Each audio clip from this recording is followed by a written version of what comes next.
But there we go. Now it's up.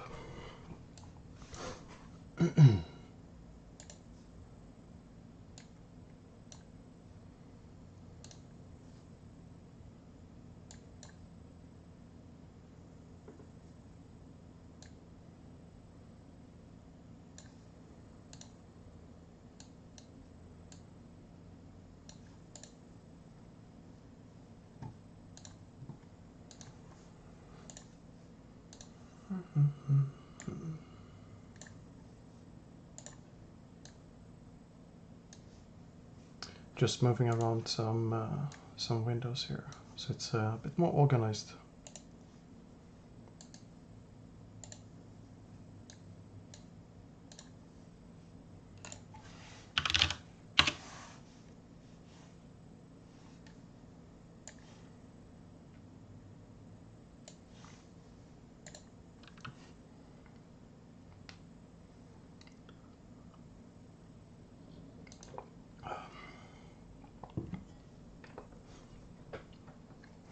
Sorry, I forgot that I had muted my mic, so welcome guys.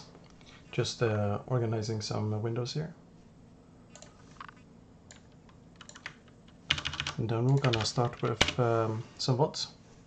After the vods, it's about like 2-4 vods, and then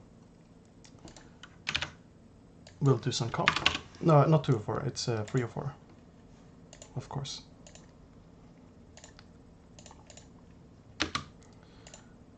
Okay, there we go.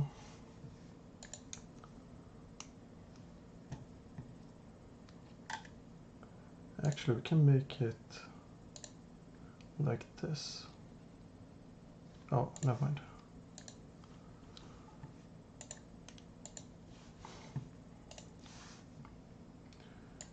Just gonna add some background music as well.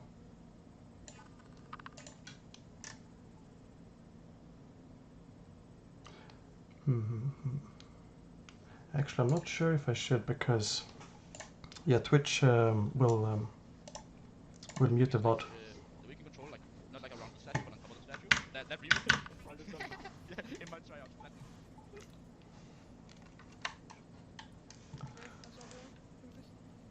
do you guys remember? So starting out with Doggo, he's a support player. We did some bots yesterday with Doggo, and it was an Oasis map. That was a Scream VOD though. I think it was a Scream VOD. Yeah. Yeah, this is also Scream VOD, of course. So starting out, they're playing normal Sombra Genji, and Sombra Genji is basically you want to EMP and then you want to Blade. That's basically the play. You have Zen to help with discords, and you look for long fights. And the reason for you for wanting long fights is because you don't really have ult bursts or abilities that can burst and give guaranteed kills. So, for example, with Discord, you simply poke out damage or damage more than the enemy can heal, and that gives enough time for the Genji to build Blade, and that's how EMP will be built at the same time or faster. And they're facing goats basically with Sombra. Maybe not goats, it's actually Sombra Doomfist they're facing.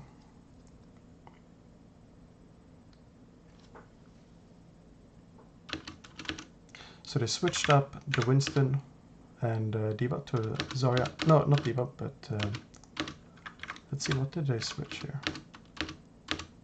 So they switched, yeah, the Genji to Zarya instead. And then they'll switch Sombra to Brig. And they'll just go full Zen Goats. I want to see what the enemy has as well.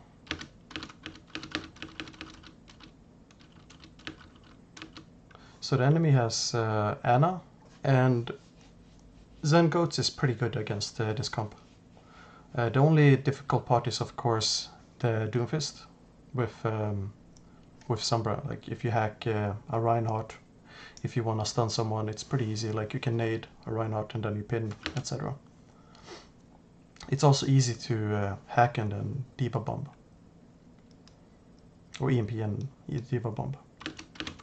So you move in, and you pretty much won the fight when you get this base versus the enemy comp here.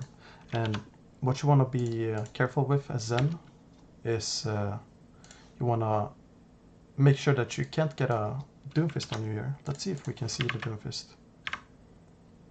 I'm gonna speed it down a bit.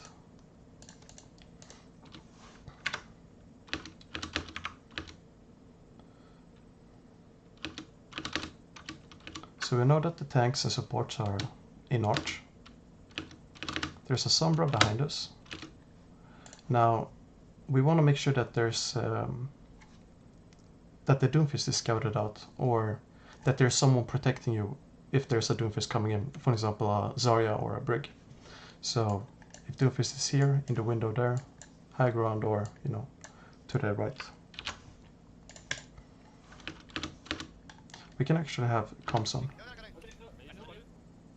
So Doomfist is right here. This is really problematic unless you deny him the punch or line of sight, or he doesn't have high ground. If he's on low ground like this, he can only leap or slam him in and then punch, uppercut, etc. But you can dodge the punch, and you can also get protected pretty easily here. So you're calling for help, that's fine. Let's look at the aim here. Let me know, by the way, guys, if there's any questions you have in chat, and I'll do my best to answer them. So,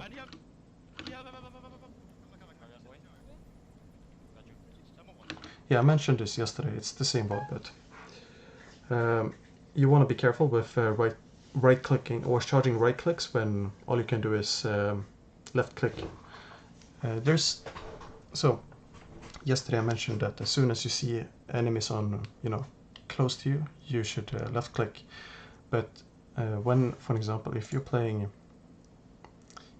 Zen and you're here in this corner, and there's maybe, let's say that there's someone inside lobby, if you keep firing left clicks, they will see, you know, as they will see your projectiles and be able to predict when you'll get closer, and that's when you can charge right clicks. But when you were here on the left, that's when you don't really have to charge right clicks, because you're so visible and they already know where you are. And it's more when you kite and such that you can mix in right clicks. Or like this. Good job. So let's see here. Why do you step back here? You might as well go to lobby here and try and kill, you know, Anna or something, because it looks like you want to kill the Doomfist so much so that you try to get closer, make it easier for you to shoot him, but it's also easier for him to kill you. And you call out help, so you positioned yourself in the situation where you need help, if that makes sense. So you have 2 picks, 3 picks. You should be winning this. Yeah. So it's a great job talking about the ults, snowballing.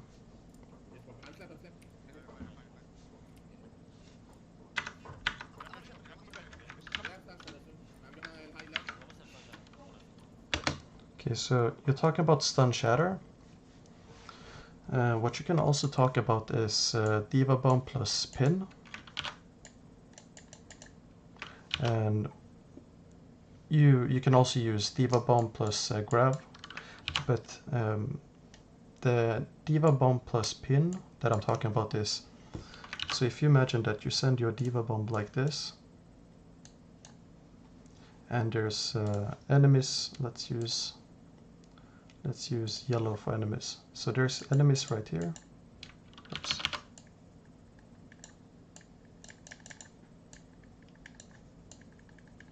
And if your Diva Bomb then, you know, connects maybe here, explodes, should be able to kill them.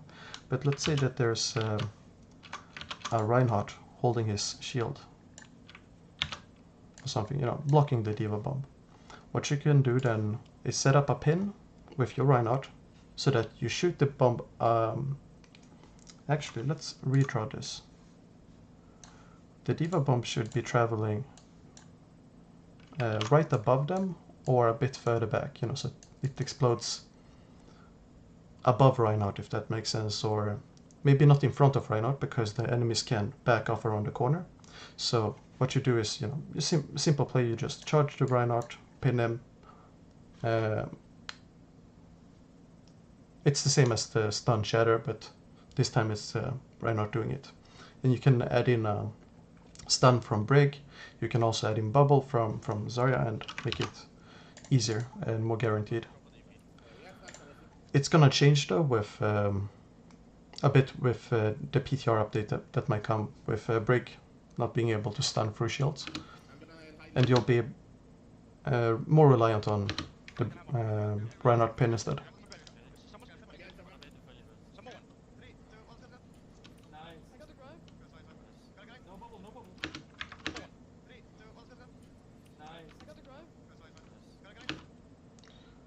So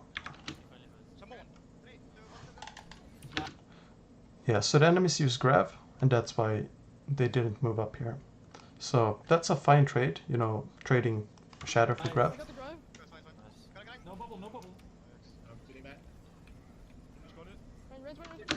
Remember to refresh your orbs here. And you don't have to move forward either. You want to move backwards, so that you make more distance between yourself and the enemies.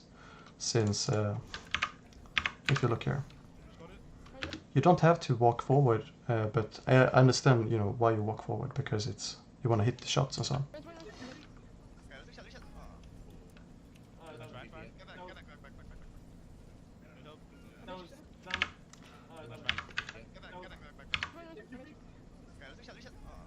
And you notice as well, if you kept left clicking, you would be able to put a heal on the Diva here. And now you're basically wasting effective damage by charging up your right click, and it's enough time for the Reinhardt to get his shield up. Meanwhile, you could have put a Discord, get maybe 1 or 2 headshots in, and then he has his shield back up. Hi Oliver, how's your programming going?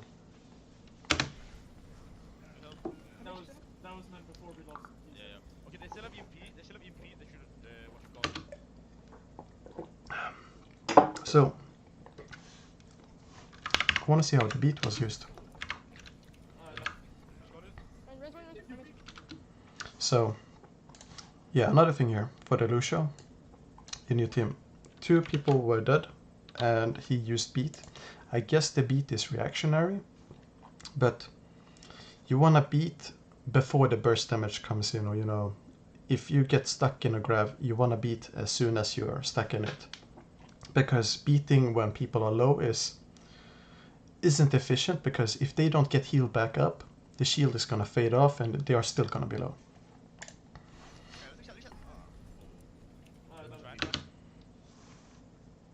Oh, nice man. Yeah, I have never understood the spring framework myself. Like, I tried to understand it, but it was so much work.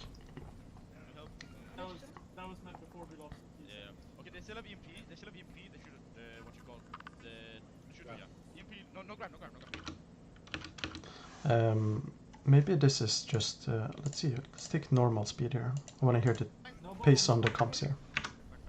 Okay, they still have EMP, they should, what you call, should yeah. EMP, So, for whoever is speaking, I'm not sure who is speaking in the comms, but when calling ults and such, try and just, if you're poking at the same time as speaking, just stop poking, go behind the wall and finish finish the talking part or the thinking part, you know, remembering the fight, because it drains a lot of resources when you think. So that's, for example, the reason why it's hard to talk or call or listen while you're trying to aim your best as Zen or a DPS, or you're trying to duel a tracer as a tracer. It's not overtaking, it's basically like budgeting energy or attention. So that's just a general tip for whoever's calling the ults here. EMP and Lucio. Maybe just grab on. Let's go with drop, D.Va bomb. They're holding close. Ryan, sorry. Okay, I'm just gonna You wanna try and EMP out all? Place bleed there then. Yeah, no. I'm bleeding. I'm just gonna You wanna try and EMP out all? Place bleed there then. Okay, so let's hear. Ryan, sorry. Okay, I'm just gonna You call out the Go try EMP. and EMP. What you have to think about, it's not that great for the enemy team to EMP behind the choke, because they have to push through the choke, and even though you're EMP'd, you can still swing with Reinhardt, you can still shoot with D.Va and everyone else, and they will have to walk through the choke. So it's more common for Sombra to EMP out here. And if they, for example, want to target you as a Zen, remember you have 3:49 here on the timer, so if they use EMP just to shut you down, it's basically a trash fight, and you don't lose much. You actually win by them just wasting EMP.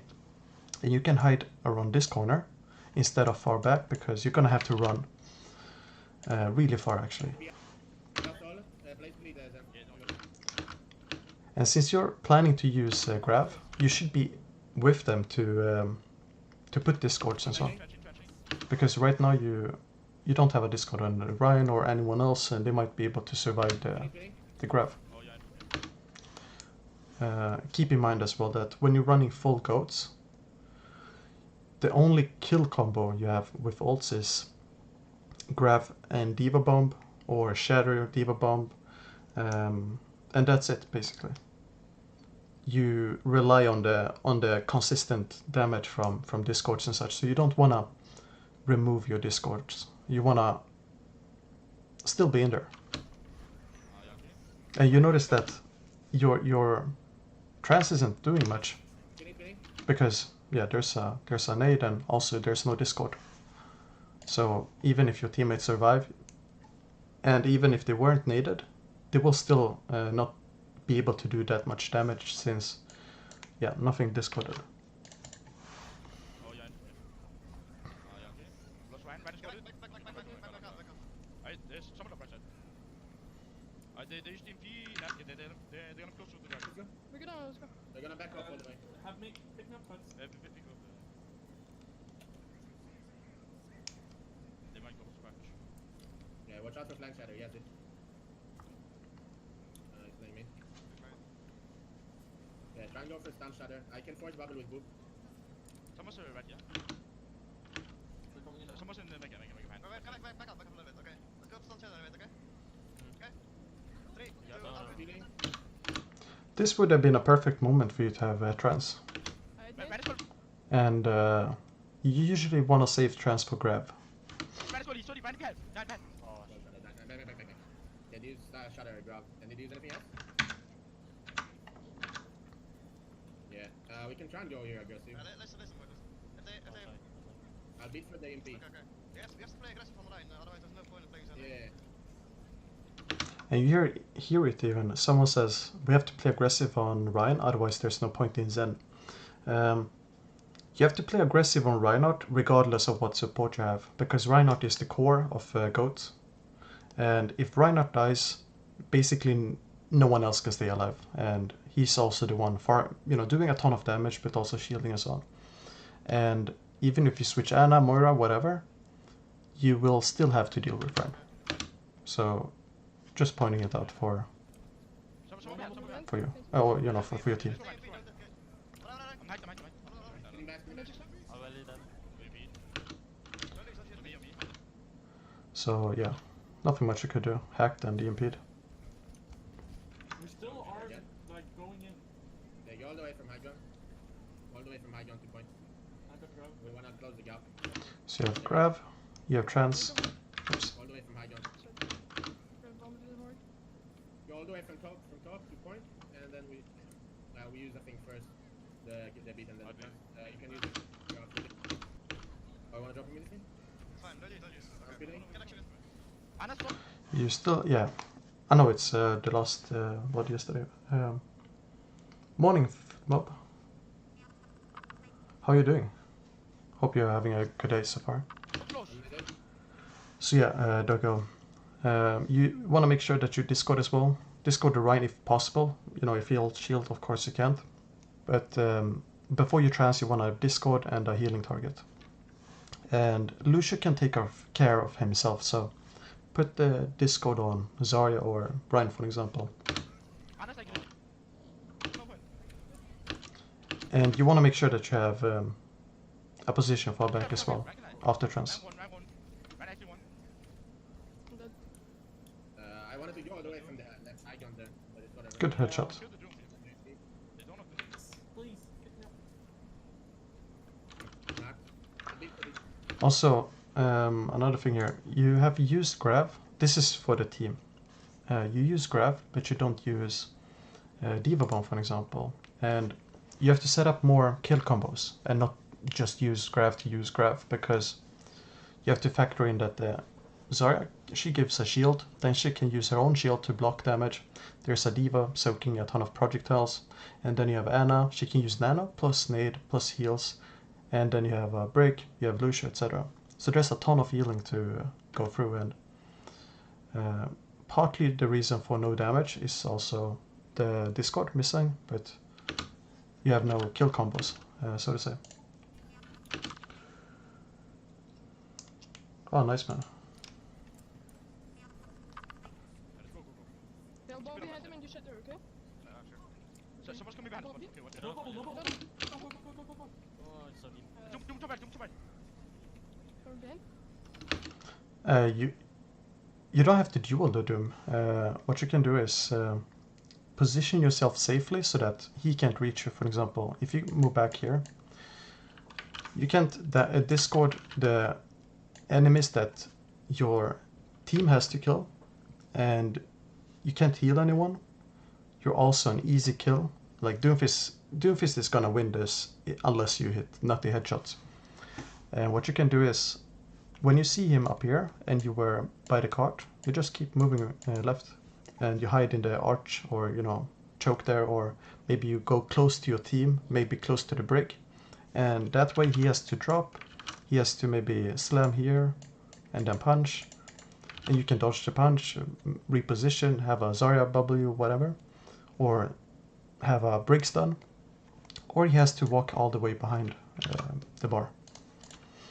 Doom's coming point. I'm dead. Nice one. Use DP, I'm beating. Back up, it's okay. We can't, we have to fight. Last. 7 in fast. Anna's on point. Get on, one. You guys are sorry, yeah? Come here, now. There's one Side more. inside. We No kill it. bubble, right, no bubble. Use shatter. You shoot Discord? Nice, okay. I'm gonna touch you. What did that? Drop. Left drop. I'm missing the tab all the time.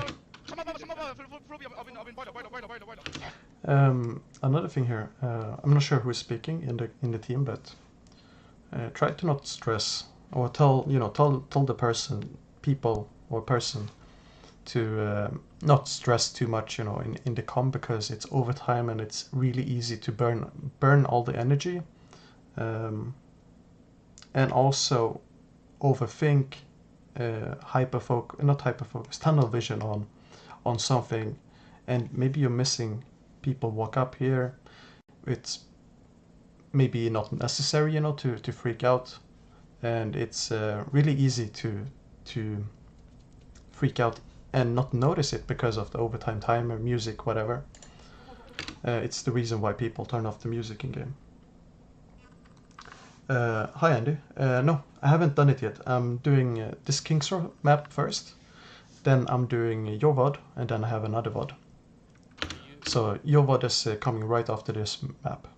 This is the first round. I'm beating, I'm I'm touching. No worries, man. Yeah, sure, Footmob. I can add in another. Let's see here. Yeah, I have four lined up, so I can add in another one. You're inside. I'm crippled. He's done, get him. Nice. Watch the, watch, I have I'm healing. gonna grab here. Come on, over. Look at this behind. Come on, This is one. dead. Watch the, watch, I Okay, have so let's see here. Bring around here. You have trans up. I'm healing. I'm I'm finishing. touching. Bring around here.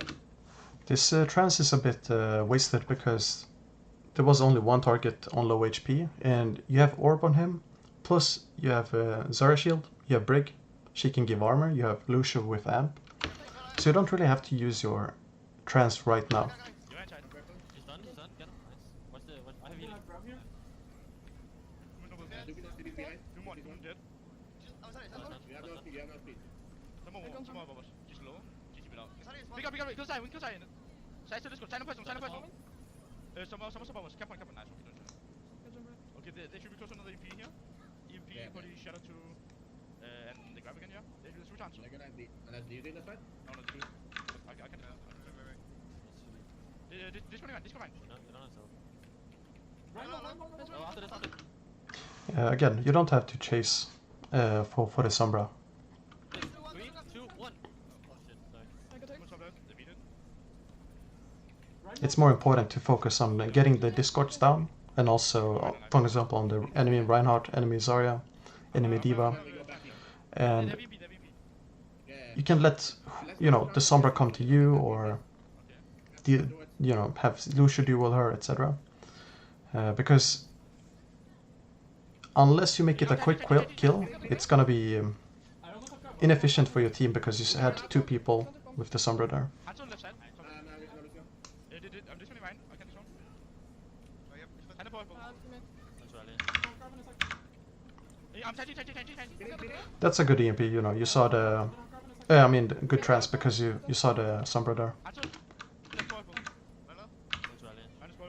So it's a bit unfortunate to use a dragon as such. Minus ball. I think you could have won this if you I can die still. limited the, you know, the mistakes with focusing on chasing, Give me life. using your EMP better on second point, etc. And you would have had a lot more time going into third point. Second bomb. 2 seconds. Bomb in. And also if your team set up Diva bomb plus grab.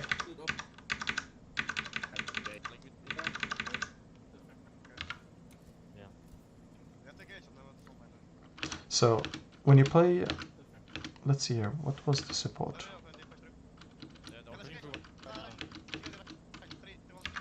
I wanna see the support you have. Ghost try and hold as long as you can another fight. Yeah, if they spy check our Sombra. Okay, so you're playing, oh Yeah, wait, use Ghost try and hold as long as you can against them. Try and force up. Yeah, if they spy check our Sombra. It's basically the code. We have to get on the early, otherwise they're gonna get the space. Yeah, if they spy check our Sombra. man, I'm missing the tab. Let's just move on. So you have Anna Zen, and you're playing Sombra, Doomfist, Winston, Diva. So you want to fight in the choke or around statue basically, and have long distance heals with Anna and Zen. Oh yeah, I have never heard pads before, so I had no idea. So anyways, you have to be careful against Widow here, because if you see a Widow, you can't really take this angle or here if you want to fight around statue. So just make sure you keep that in mind. It's really easy to headshot Anna and Zen here. Find this Lord. Side behind you. We'll just start this in watch it. One down. You want to split so that you can have Zen in the window here, and you can stay here, or maybe you walk up so that it's not easy to shoot both at the same time. Yeah, that house. Heal me here. And you can still heal, you know, Zen. Mercy this Lord on point. So let's see here what happened actually. Down, boy. Yeah, that house. Heal me here. Heal me. Don't you? Yeah, so you have to basically win the fight. in one go with Winston and Diva, otherwise it's going to be really hard to get back to positions with Doomfist and Sombra as well. Unfortunately your Sombra died, but sometimes it happens.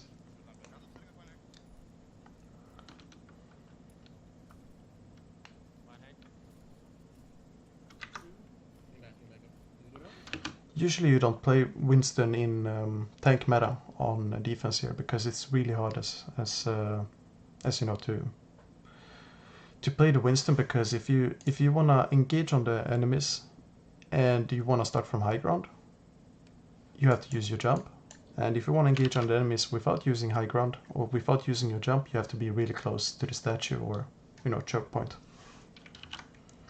and you wanna avoid using your jump as Doomfist or as Winston to engage with, or no, maybe not Doomfist actually, but as Winston and Diva, because there's Briggs and Reinhardt, etc. that can boop you, stun you.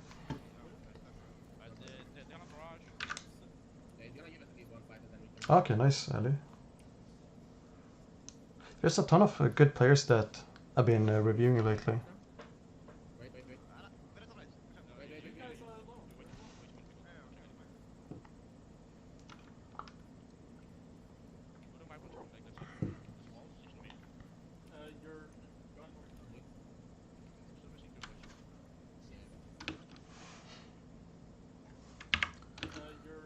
You wanna push up here and take control of the corner, this corner, and then maybe the second corner after here as well, by the bookstore. And that's just so the enemies don't have a free card push.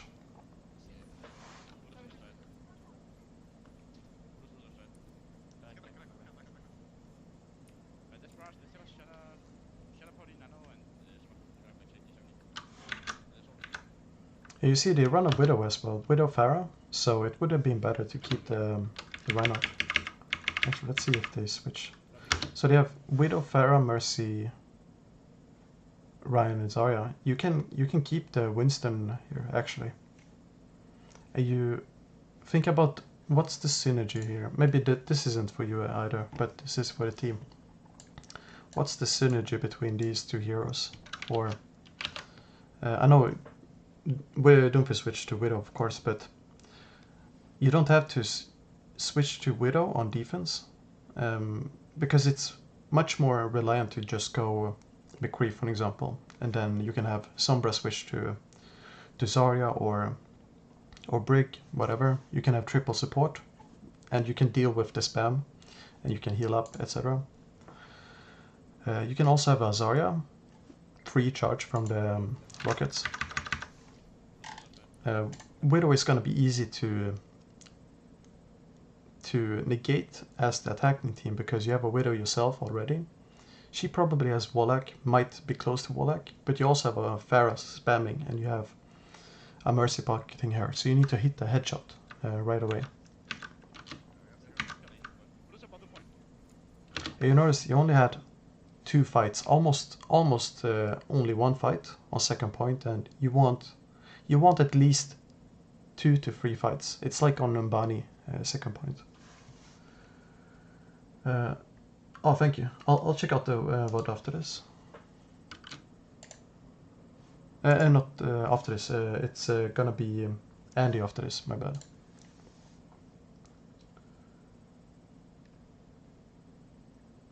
Oh, okay. So my Twitter link in my bio seems okay.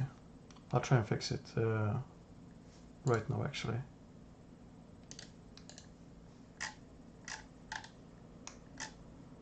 Okay, let's see. Ah, I see.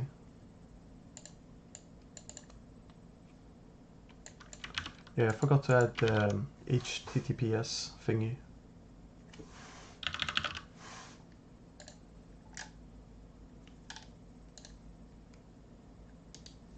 Okay, there we go. Now it's fixed.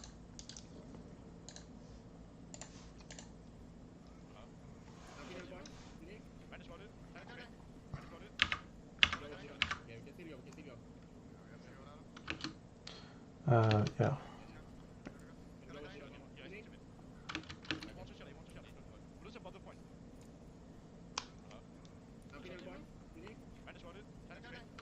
Keep in mind you want to refresh healing orb, as I said.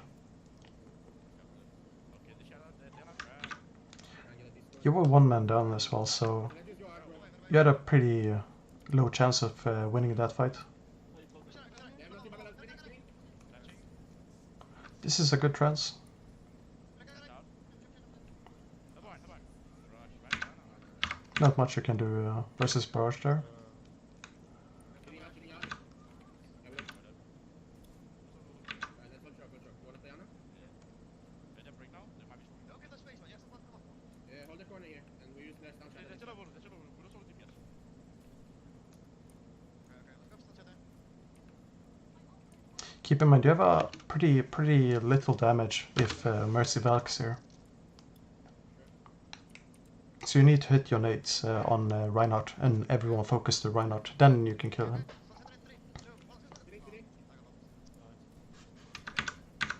Hitting. Right there. Loading. Doom dead. Target Doom. Right, Magic Zone. I'm closer bomb. Mine is the Hitting mega. on point. Try and take it easy when you're playing Ana. You can sit back here and you can scope and you can heal. You don't really have to walk up, jump, hip fire, etc. Because it's a lot harder to hit your shots that way. Kör break.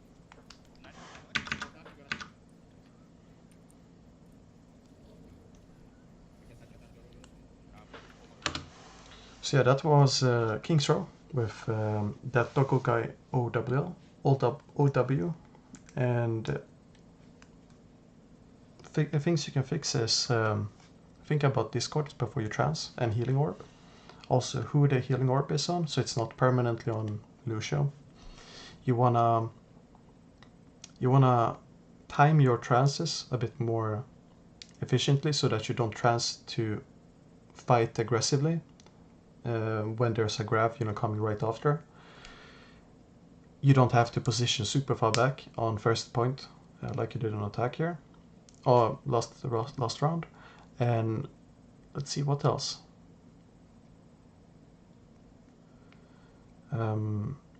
Try to not chase as much, and also take it easy when you're on Ana, so that you don't and also Zen, so that you don't end up walking forward when you don't have to, because it's easy to put yourself in a position where you overextend, because it feels like a magnet, I assume, when you want to hit shots and so on. So yeah, this was the doggo guy. Let's do Andy.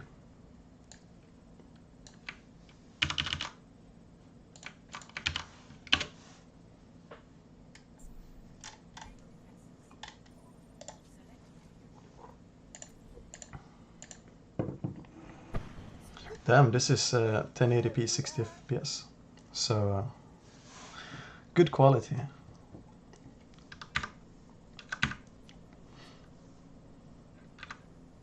What do you usually play, Andy?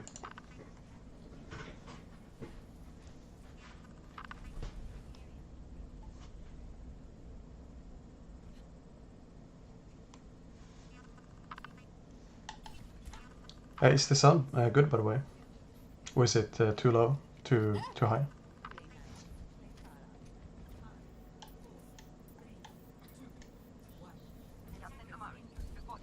Yeah. Sorry. Yeah, this VOD is the VOD quality is legit here.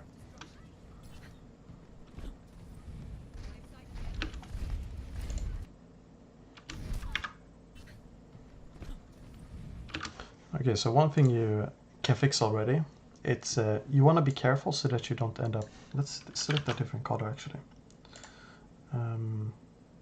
Let's take blue.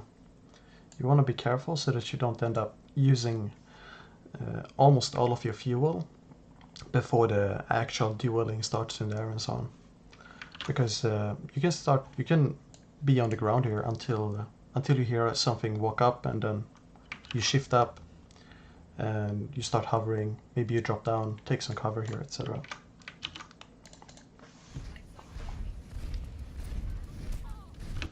Okay, cool. Yeah, that's fine.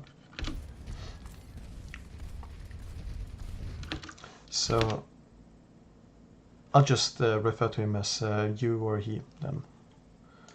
So as Farah here, you wanna shoot above the shield, so you get a bit of spam. But you can shoot on the shield as well to damage it, or if it drops. And when you hear the sound, the rest sound, you wanna try and hit a boop here or something behind the shield, or maybe on the rock here, if the Mercy is close enough. And if you boop the rest, you basically cancel it.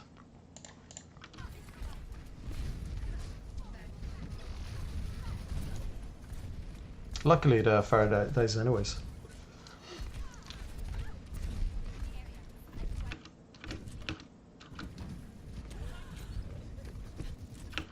Also keep in mind here, so you hear the sounds from McCree. You want to be careful with how you move yourself across large spaces when you have, let's take a different color here, red. So you want to be careful with how you move across spaces when you have all your cooldowns on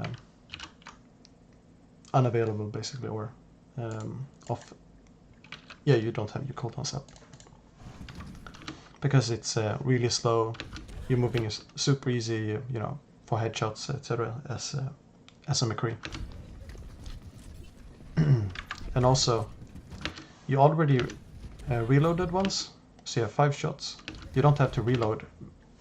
Meanwhile, the D.Va is here. If the baby D.Va turns and shoots you in the head, you're gonna be dead.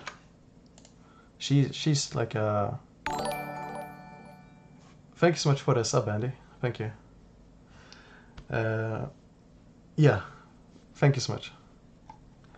So, the D.Va here, she's like a mini James Bond, basically.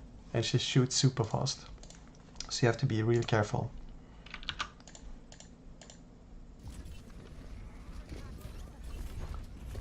And it's important to kill the D.Va, baby D.Va as well, as soon as possible, because if she gets the mech back, it's a ton of HP to go through.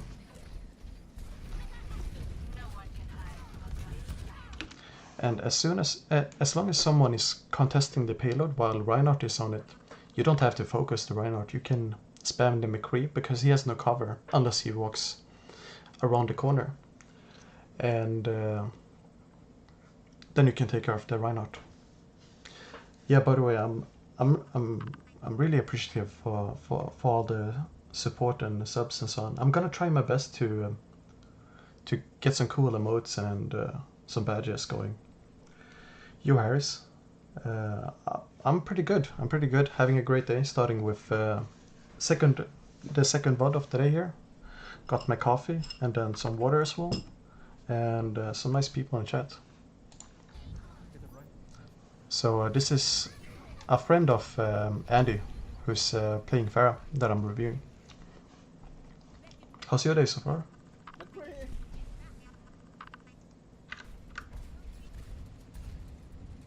You also want to be careful with not getting... Oh, when you get discorded as Farah here, because they have a Zen. That's pretty good spam against the McCree.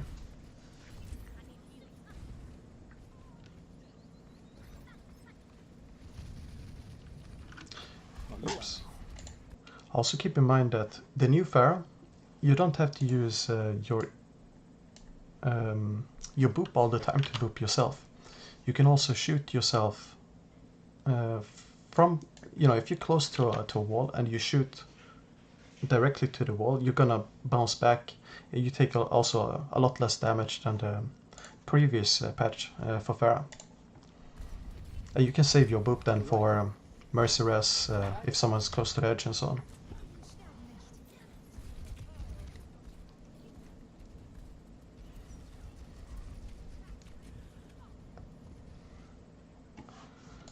Okay, so let's see what happened.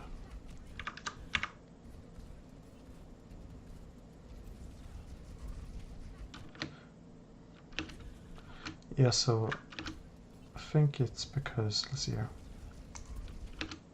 Yeah, the Mercy is, she's like a killer. She did a ton of damage there. But also, when you're dropping down, keep moving your A and D keys, or release the fuel, you know, so that you drop down fast.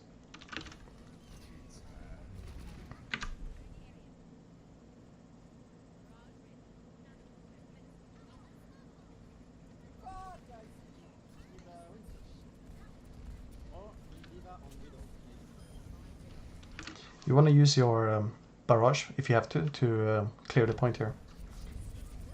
Oh, nice. Yeah, you do it. Great job.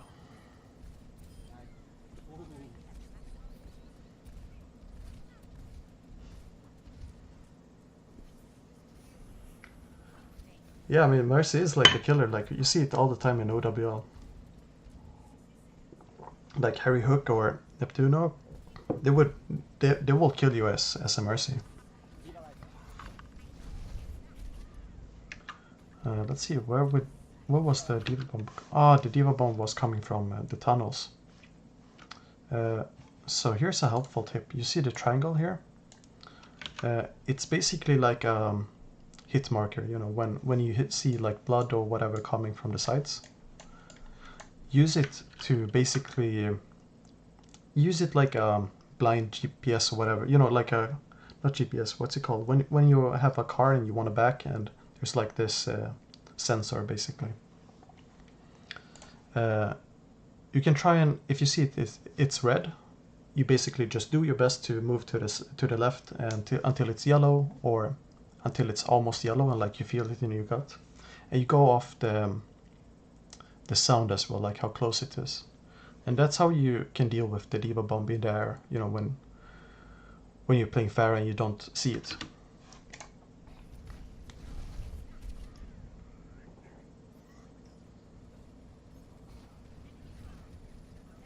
Obviously it was a bit hard to predict it, so don't take it, you know, too hard. If you die from a Diva Bomb, it happens.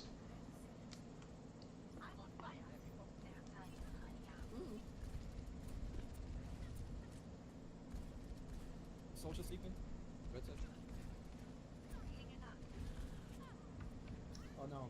No, no, no. Yeah, try and be a bit more careful. Like, you were doing it pretty fine. This is all great. Then you end up spamming a bit more. It's when the enemies end up standing back here, and you don't have to go chase them basically, because they have only 17 seconds left on the timer, so they are forced to come either main, high ground, or in the tunnels. So you can just sit. You can sit and wait somewhere where you can cover high ground, something in main, and tunnels a bit. You can almost assume that they will come to tunnels because of the cart, or main. You know, it's a ton of people walk main, only main, and you don't really gain much from chasing here. You might get a kill, but they might respawn, and they don't have much to, you know, distance to walk back. Yeah, I do. I have a Discord. I'll send you my Discord tag, 1 second. You can also send me on Twitter in a DM. 1 second though.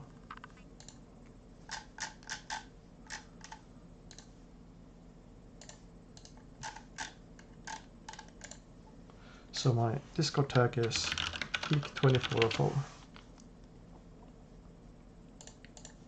I'm just gonna double check here.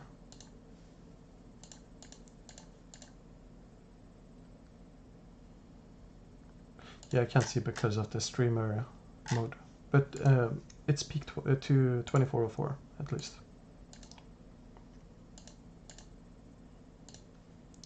And yeah, you can reach me on Twitter as well. Oh no.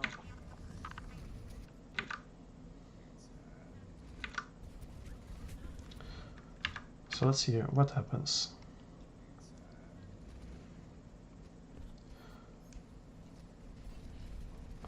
So the McCree got the Diva. Not too bad. We can recover. Yeah, it was a bit rough there. Let's see. Yeah, you gotta contest as Orisa there. So, but I think if if we would have been careful there with when you pushed, you'd be able to get a barrage quickly and then wipe out people and so on. So here you wanna keep spamming like this. A sneaky soldier. This is a perfect barrage target. As soon as he uses his...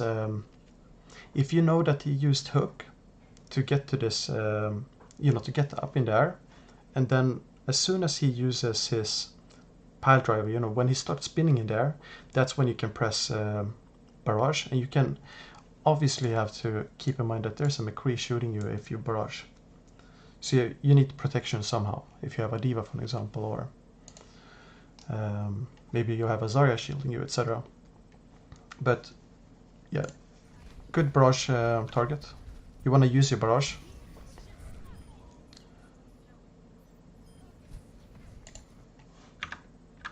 If you use barrage this far up, you have to factor in that the damage from the rockets isn't going to be as concentrated as well. So that's why you see Pharah's drop down and then barrage often. It's also hard to protect you that far up.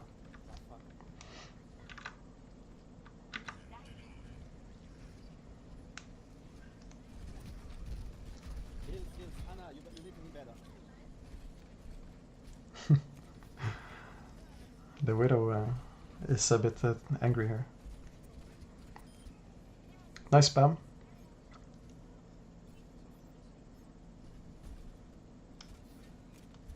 Yeah, this soldier always goes to the same place. What you could have done is... so you see the Widow die there.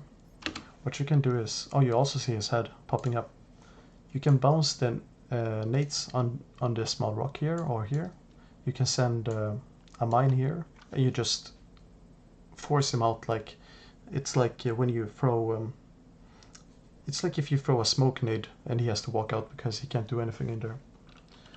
Yo, Jamie, how you doing?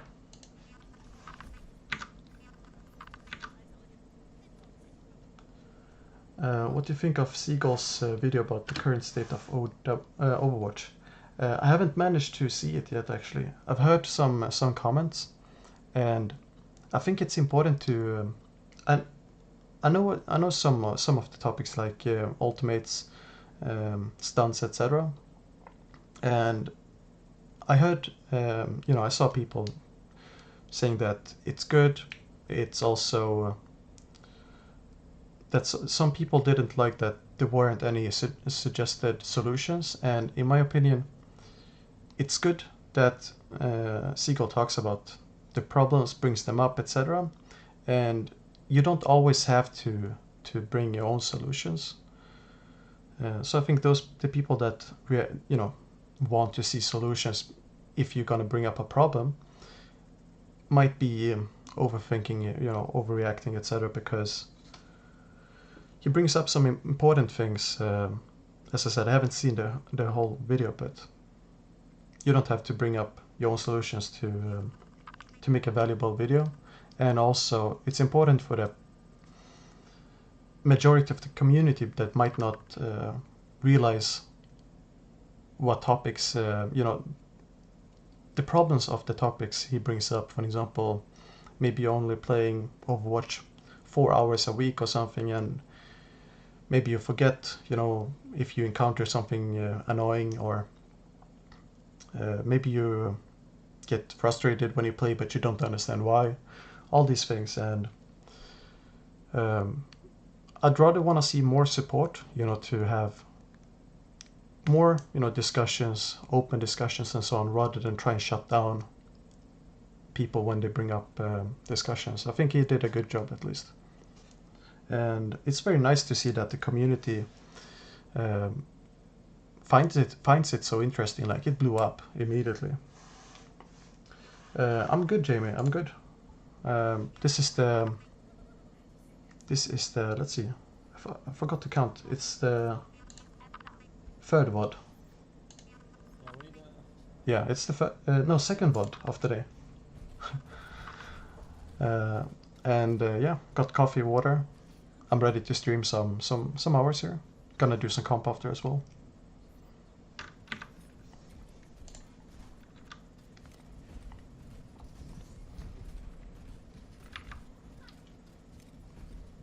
Let's see, where did you put your trap?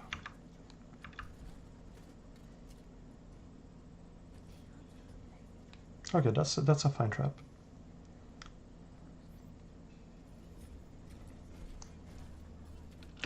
You can actually move up a bit here. You can move up, you know, since the cart just started pushing, you can move up to the X here, and you can start bouncing on the wall, so it, you know, shoots down on the payload or around the payload. You can shoot in the back here and get some free old charge so that you can build a tire and then use tire, stop the cart, zone people, etc. Also, you can tell your Orisa to move further up, because if you're playing Orisa here, you're not making use of this long like hallway. Like if you look at it like this is a really long distance that the cart will travel for free. So you can encourage your diva, not diva, but Orisa to move up. You can say, let's put shield further up so I can spam better or something.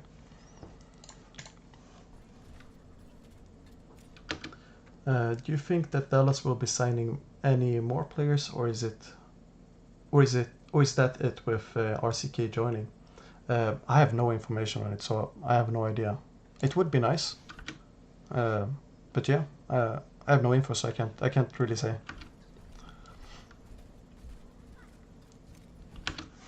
So when the Reinhardt has his shield up, try and spam on the walls, or even in the in the roof. Maybe not in the roof, super far up, but you want to bounce the what's it called, the projectiles. Otherwise, you don't end up doing much damage, and your Orisa, she will automatically shoot at the shield anyways, so you get a ton of shield damage that way too. And you can then focus on hitting the support line, hitting people around the payload. Is it a misplay to keep your mine on a trap for that long? Well, it depends, because you still have Hammond that might flank you, but also he hasn't pressed tab, so I can't really see. But for example, when the Orisa shield is this far back, you have to walk up really far up to throw your mines. So you can't really send your mines to the Reinhardt unless you walk past the shield maybe here, and that's enough. Like what's it called? You're stepping outside of the shield for enough long time so that the enemies can focus you and shoot you and so on. So it's a bit problematic because of staying on the left side here, but if he was on the right side, he could be shooting mine, etc. If the Orisa was further up, then yeah, it would be a misplay, or not misplay, it's not a mistake. It's more like inefficiency, if that makes sense. It's more efficient to use your mine if you don't get anything stuck in your trap. Wow, I have 35 viewers, I had no idea. Thank you so much for watching, guys. So let's see, you have tire. When you have tire and the fight hasn't started yet, or for example, the enemy Reinhardt died, the Hammond was low, so you can expect the fight to reset, or the enemies to reset. And what you want to do before next fight, you use your tire before enemies engage or before you engage in the next fight. And you want to do that because if you use the tire in the middle of the fight, you're gonna be really easy to kill if someone finds you. Or if you want to be safe and the cart is pushing, maybe you have to step far away, and that will be some time to walk to use the tire, and then you use the tire, takes a couple of seconds, then you have to walk back and that's another few seconds. And by using your tire right before the next fight or right in the start, you basically minimize the downtime, plus you charge up more. You allow yourself to build up a new tire during the fight. Oh damn, nice. Yeah, I'm just happy to educate others and so on. So it's really nice that to see people watch my content and so on. Yeah, let me know if the volume is too low or too loud, etc. Or if you have any questions, etc. I'm more than happy to answer.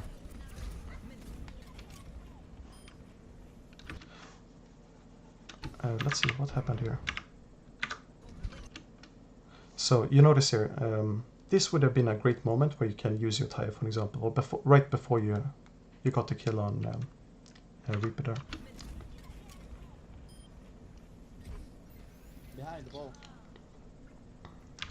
It was kind of risky to peek the McCree here, because you need several hits on him while he needs 2 headshots, for example, or 1 headshot and you're forced to move away. And what you can do instead is play from main, use your range basically, and bounce, as I mentioned before.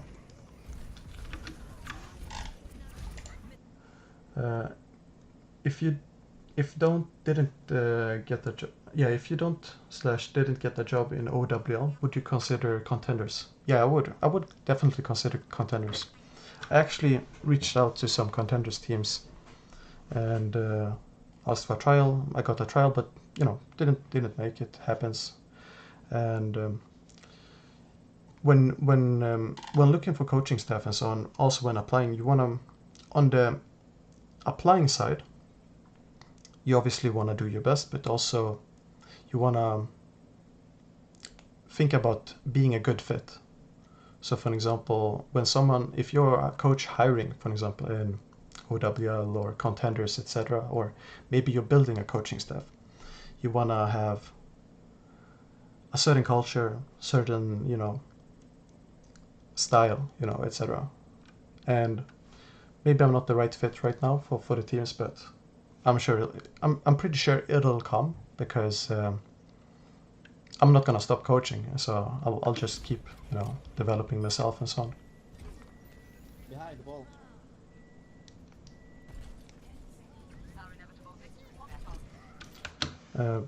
You can make better use of your trap if you put it in main. It's more effective than here.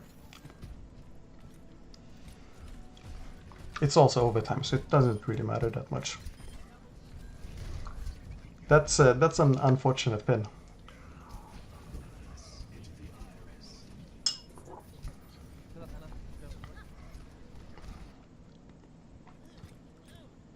I'm not sure if you talk much in voice here, but what you can... I understand, it's some people don't like talking, but what you can do is, say, help me if you need help, or if you feel like your team can push up and you can then have better position rather than you having to take greedy positions because your team is far back. Just try and communicate, your plans or intentions and so on.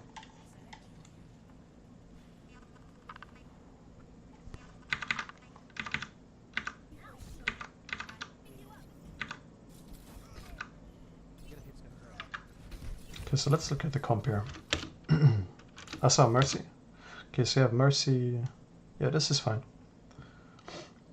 Sombra would be good here. You can run Widow even.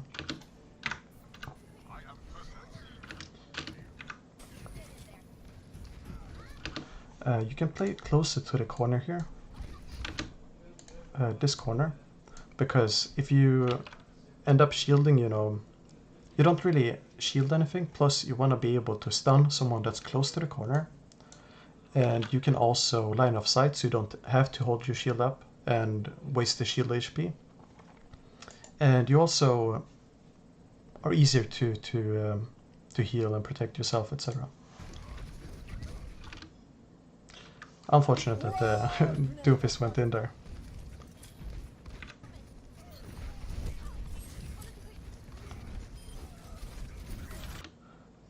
Let's see here. Use your heal. Who did you use it on?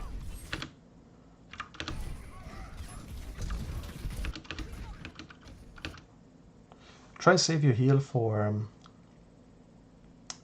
big healing chunks, basically. You know, if McCree's missing just 1 bar or something, you don't really need to use it on him because he's safe here in this moment. And you might as well save it for Reinhardt because you see there's a ton of people walking in here ready to engage. And there's also a Zen ready with discords.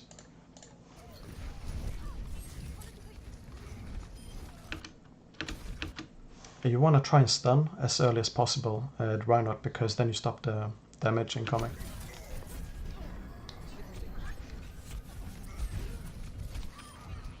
Back. Keep in mind that you have a Zen right above you or in your back, so that you can't stay in for long, otherwise you get your discord. Anna, this time for real, Anna. Yeah, so here you just reset. Right.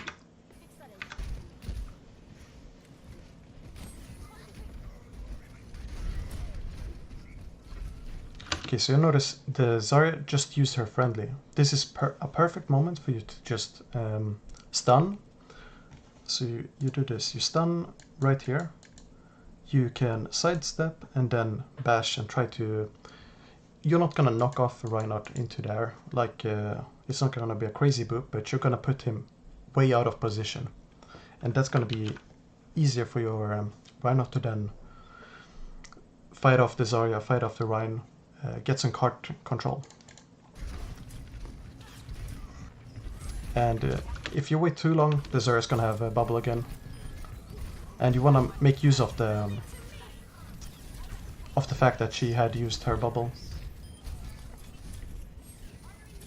Basically more upkeep or more uptime.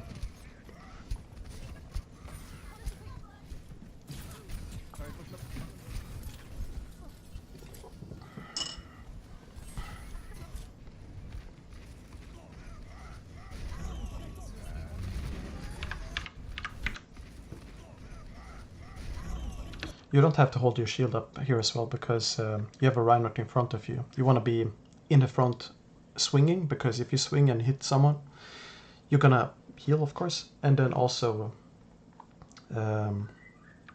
you have the Reinhardt holding shield, so you're basically shielding behind a shield. Jane pointed out to me that when you boop as Brig, you shouldn't mouse 1 before shift, instead bash then shift.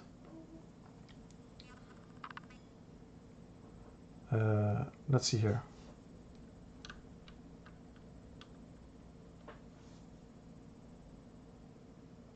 Bash then shift. I forgot what shift. So shift is the knockback. Yeah. Let's see here. When you boop as Brig, you shouldn't mouse 1 before shift. Yeah, I know. I'm just trying to figure out the logic, and instead bash. Ah, yeah. Okay. Yeah, that makes sense. That makes sense. I didn't know that. So that's a good tip.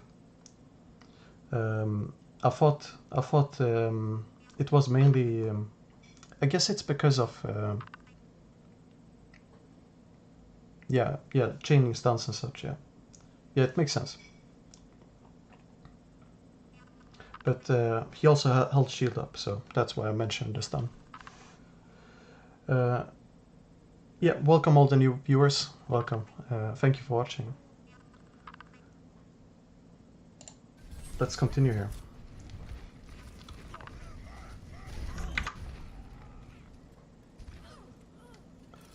So you have to reset here.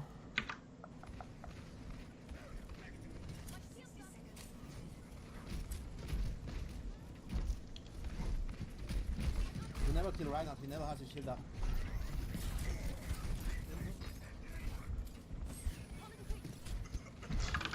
You see the mine here? I'm not sure if it's your Junkrat's mine, but you know, clear mines, traps, etc. that you see. It looks like it's the ally mine because there's a trap there as well. There's also Reinhardt right next to you, so you can, or also you have your stun up, so you can stun, move in, stun, and swing a little, hold shield up, block spam, block heals, and make sure that Anna can't heal, Zen can't discord or heal, shoot, etc. And then you can keep swinging so that you give a healing aura to the people behind you. And Reinhardt next to you, he's not gonna die if you focus him, so it's gonna be easy if you just do the stun instead of walking up slowly. Going on McCree is a bit risky, but it's hard to say. It's not a skill matchup because you don't have to duel him. However, he's gonna, you know, stun and fan hammer easily.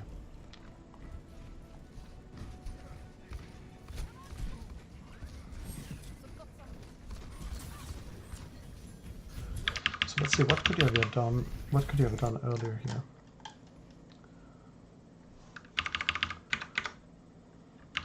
So this is the fight. Okay, so you have one pick here. Save the heal. It's not, the heal didn't cause the lose though, so don't mind that. But save your stun for when you wanna shatter with Reinhardt. Also, if you stun the Zarya here, you're not gonna one-shot her or anything, so you can save the stun for Zen, McCree, whatever. Just mentioning what you can do more here, but the issue here is the team play setups, etc. You're taking a lot of spam as well from the Junkrat. McCree is playing kind of risky. He's getting picked off then. I feel like, so Footmob says, I feel like Seagull's video essentially says this is why solo queue sucks and just pushes me toward the Scream environment. Yeah, so it's gonna be the same throughout all ranks. It's just more the same disorganizing basically. And I touched on this a little in an article I wrote a couple of weeks or even months ago, but it's I believe it has to do with different backgrounds, different cultures, different ways of looking at the game, etc. for the players in competitive. And if you take a region as Korea, for example, solo queue there is more consistent. Thank you so much for the chair. T-bone, T-bone, T-bone, T-bone, T-bone. Yeah, thank you so much. So if you compare EU or NA ranked, it feels like EU is a bit more every man for themselves. And that can be because of many things. For example, language barriers, different ways to solve problems, different culture, different ways to solve problems in their culture. For example, Swedes, they are very, or people from Sweden, they are very afraid of confrontation. For example, if someone plays bad, they would not take it the same way as someone from NA, for example, or from any other country, or etc. Because Sweden is regarded as some of the most passive countries, you know, in social interaction. But then if you take, I don't. Thank you so much, Oliver. But yeah, if you then take some different country that isn't from the Nordic part of Europe, you might have a different way to phrase yourself. You might be more upfront, more direct, etc. And that can be seen as threatening, or not threatening, but players might take it personal. And since it's a very team-heavy game, it can be very easy to not notice, you know, when someone argues with you just because they want to argue, not because they want to win the argue or lose the argue, etc. You can notice that sometimes in ranked, people keep arguing, keep taking fights, or, you know, making fights in comms. And it doesn't matter if you mute them and they just switch off to someone else. And in that case, it's not because someone is doing the wrong thing. It's more about the person having a rough time dealing with some stress, or, you know, whatever that triggers them or makes them ventilate. And that's gonna be hindered by language barrier and so on. And then if you compare with Korea, where everyone speaks the same language, I don't know how it is right now, but when I was in Korea in season, I can't remember the ranked season, but it was during Apex season 2. Everyone basically plays the same throughout all ranks. So, you know, some minor tweaks here and there in between ranks and heroes that are popular, but it usually is information coming from the pros that trickles down in the ranks, and everyone does everything in the same way, and it's very systematic. And then if you try to have the same amount of or the same effect in EU or NA, etc., it's going to be a bit harder to reach the same results, because it's very easy to overlook, you know, the different languages, backgrounds, what's acceptable in the culture, what's not acceptable, etc. Okay, so anyways, this was Andy's VOD, or Andy's friend's VOD. Let's take Musuka's VOD. He's one of the viewers here.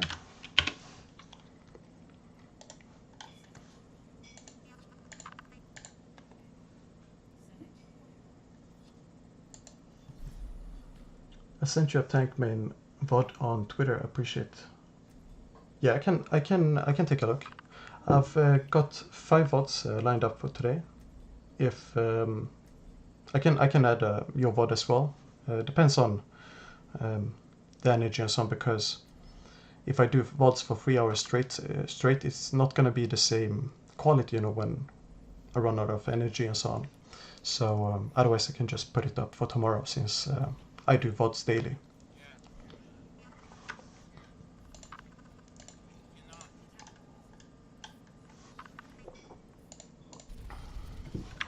Okay, so let's see.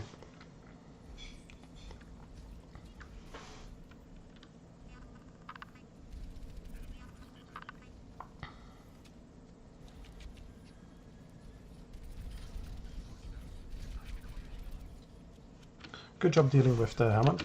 Let's slow it down, actually.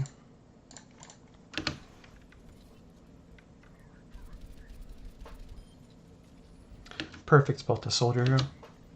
You want to keep the high ground here, and just free farm on point. Be careful with the hook here.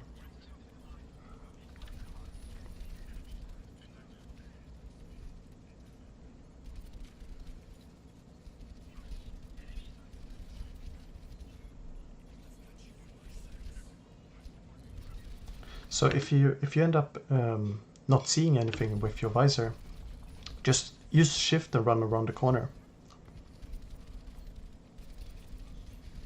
Or wait until you see people to use your shift.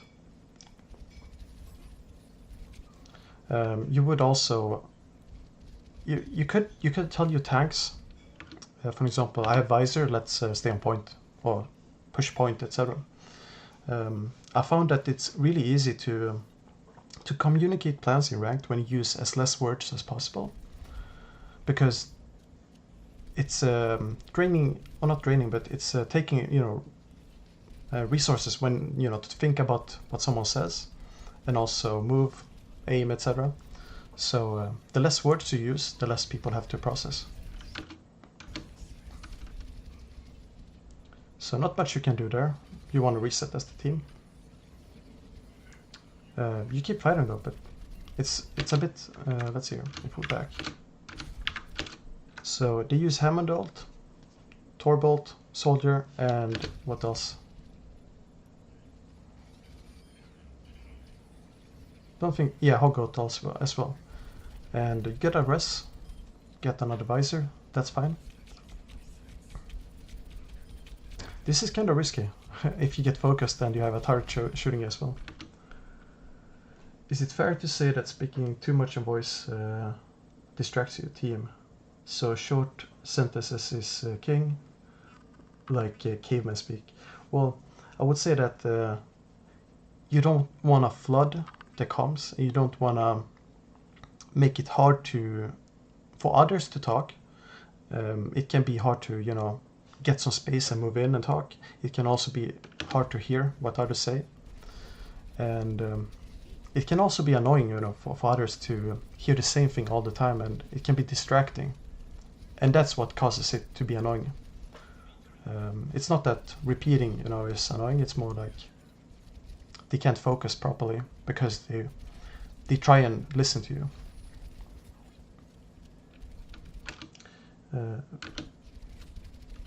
I think it depends on your role in the team, but a good rule is to get the most information out there. Yeah, that's pretty much it. Yeah. Well, yeah. Thank you so much for the support, guys.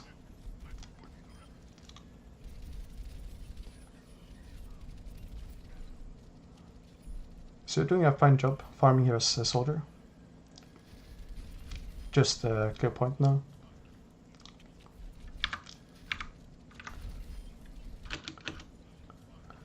You wanna chase the hog here and make sure that you try and get the snowball kill if you manage to catch him off.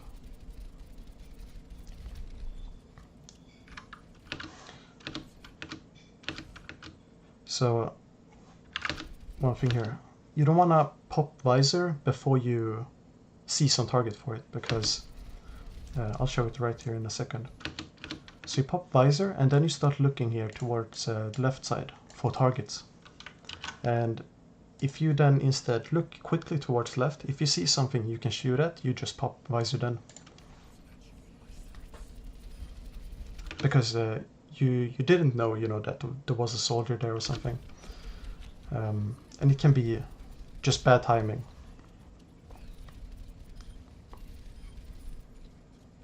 And move to point at this point as well, because you just kill a ton of people and you want to have as many people on point as possible.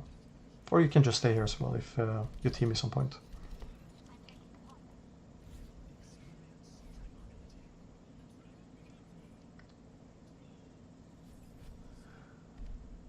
I'm an Andy Homer. 3 points. Ah, is your name Andy? Yeah, I meant there's a guy who has the nickname Andy on Discord that sent me a DM with the VOD.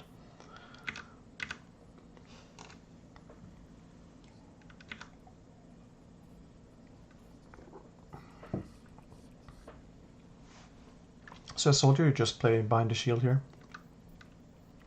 You focus Discord targets.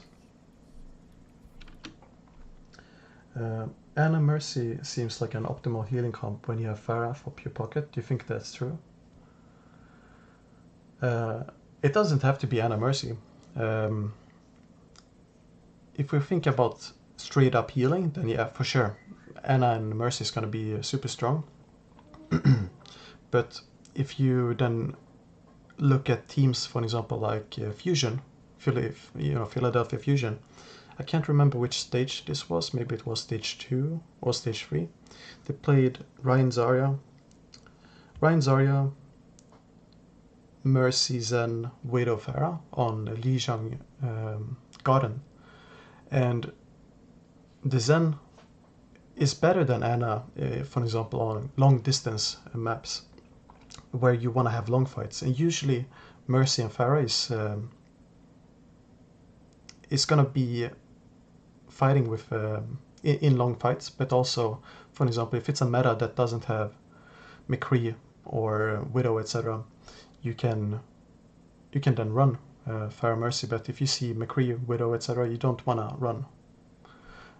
Mercy Pharah. So it really depends on the composition you're running and the one you're facing. For example, if you're facing Zen as Mercy Anna, you're not gonna have an easy time, and it's gonna be really rough to heal. And then you might wanna. Do you still think that? Can you still do? That you think with weaker Mercy?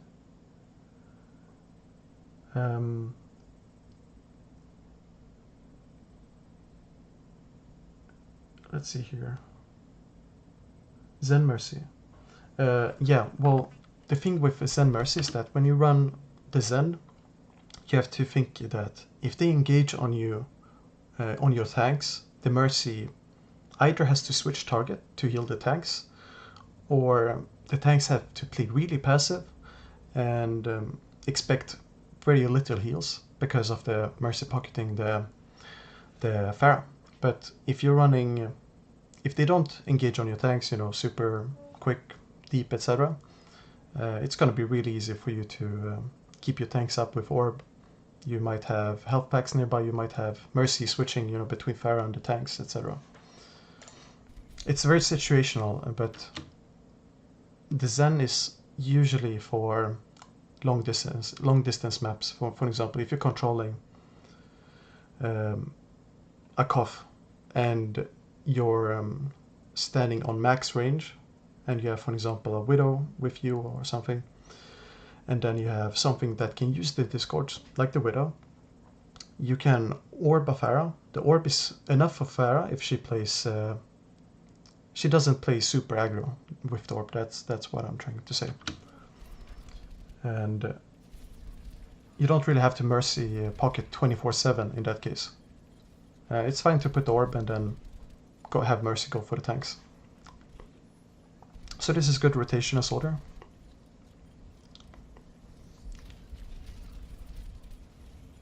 So you lost a healer and DPS. You just wanna... You're not gonna win the fight, so you either wanna die on point or... Yeah, so here's the thing. You wanna die on point before you pass this this marker on the ticker or whatever. Because if you don't, you're gonna be late to set up for next point. If you die, for example, right before the third tick. So you want to focus on running away right now. So yeah, if you run away earlier, especially since right here you lost 2 people, then you lose another one, and this is when you should have started running. So you die, they can have a super easy snowball right now. Did you hear about intimidation method? No, I didn't hear about that, but I can see, it being used as an intimidation method. It's, I guess it has to do with the expressions, since you can see each other across the stage, but also, you can maybe hear each other, etc. And it's very easy to give confidence, to yourself when you speak loud and, push out the energy rather than trying to suppress it.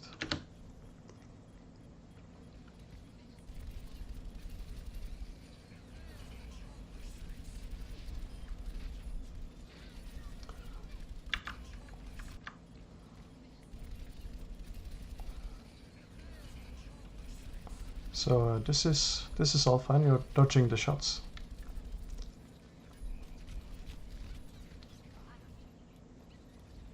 You can wait a bit more actually until touching point, because the ticker is only here, so you can wait until maybe the upper mark here.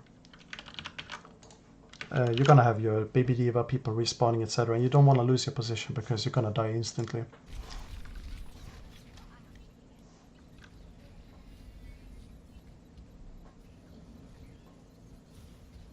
It's a bit unfortunate that Hammond did the help contesting.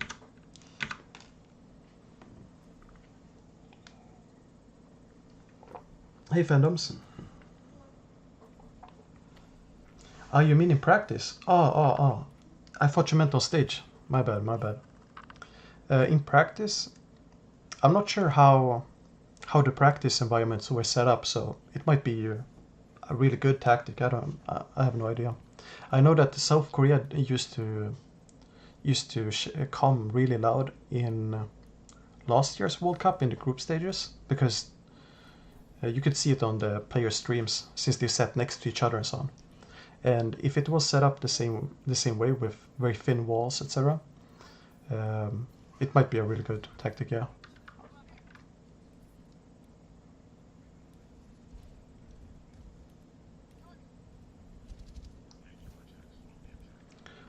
So Sombra,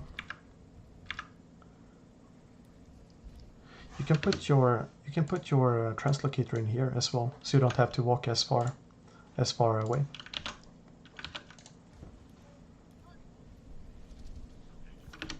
And you want to scout as well. You want to look around, see what's up, because while you're in this, you want to make use of the time you're running. So even if you choose to run to this location, you might as well turn around, see where the soldier is. Where are the backline? Can I shoot a Zen? Is there any Ana I can hack or shoot? And just make yourself busy. So even if you hack Moira, it's not going to be that useful, because the only thing you deny is the orb and shift. Instead, you might want to hack a tank like Hammond, or I don't know what else there is. Zarya is really good to hack.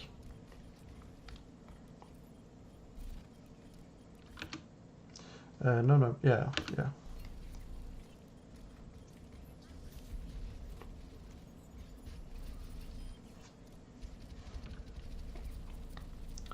Step on point here as well.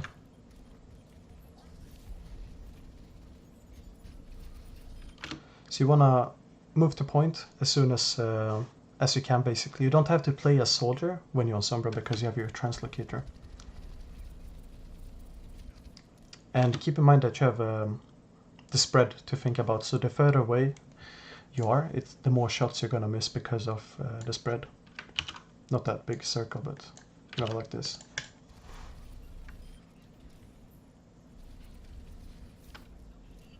And you wanna make sure that you get one tick or something at least. Because the first push was 2 minutes almost. 1.5 minutes. Damn, 100 views. Yeah, thank you so much. Thank you so much for the support, guys.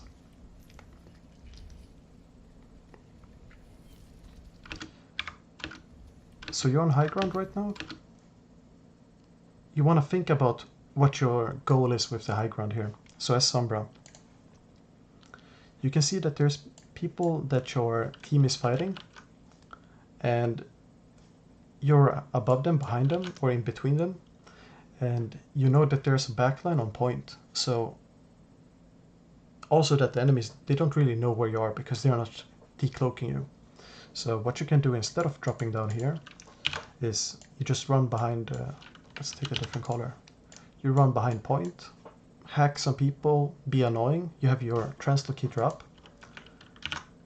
Here. You have your translocator up, so you can just TP back. And you're much more effective that way than chasing and shooting from really far away.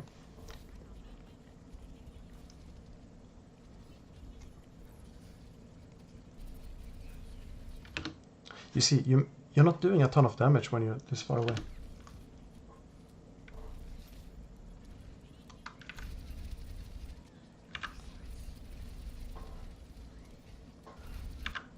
Let's see here. You lose 2 people before Lucian, you die. So you have EMP. You also want to talk in comms what you see basically when you invis that your team then can't see. And so you have EMP, you have Beat, you have Nano, you have Doomfist ult. So there's a ton of things you can do with the EMP. You can disable the shift for Reaper, Focus Reaper. You can you can see that they don't have any major shields. They only have 2 tanks. So if you're going to point with Reinhardt, it's super easy to EMP and just clear point. And you want to focus Reaper as soon as he uses shift, after shift, or if you deny him shift. And then you just clean up whatever is left.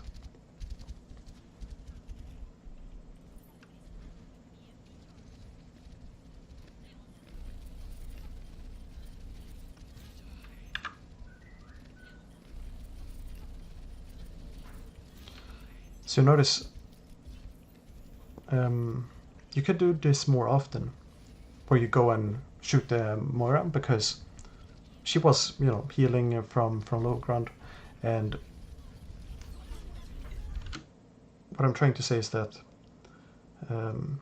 it's just one of the many examples of how you can play. You should play like a tracer almost, not like a tracer, but similar to a tracer, you know, where you're distracting all the time. Don't take 1v1s on Moira, right? Well, it's fine to take the 1v1, but you're not gonna kill her because she has shift, she has healing orb, and you need to basically one-clip her. You want to distract her though. That's one of the things you can do with Sombra. While your team is fighting a 5v5, focusing on the support and distracting her, it's basically making it a 4v5 for them because they don't have the healing. And Moira has a ton of healing in short term. And if you... yeah, it's really self-explanatory. You also want to look for opportunities to use EMP.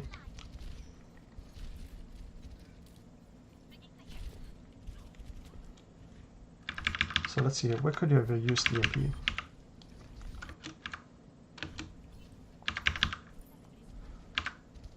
So right here, you're walking up. So you press Z and you tell your team that you have EMP. You want to be careful with deciding to move in as well before your team is in position to follow up on your EMP. So it's unfortunate that the Doomfist dies, but just take it easy. You know, you don't have to engage super quickly.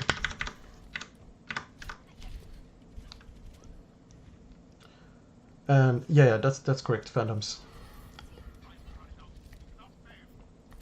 Good headshots on Widow, by the way.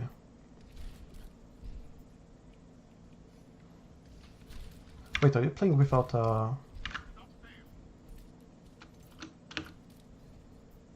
It looks like you're playing without crosshair. Yeah, you're not playing with a crosshair, dude. Or it's maybe the quality on the vid and it's just so transparent.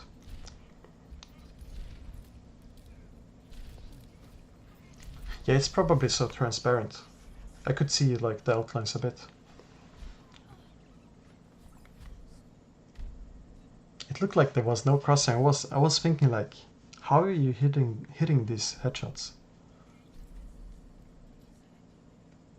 Yeah, could be I'm not sure if it's a bug, because you could see the outlines when the white flashes came.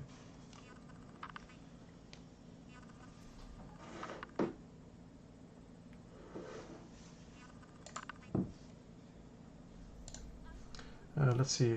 Yeah, I got your request now, Harris. On Discord, I mean.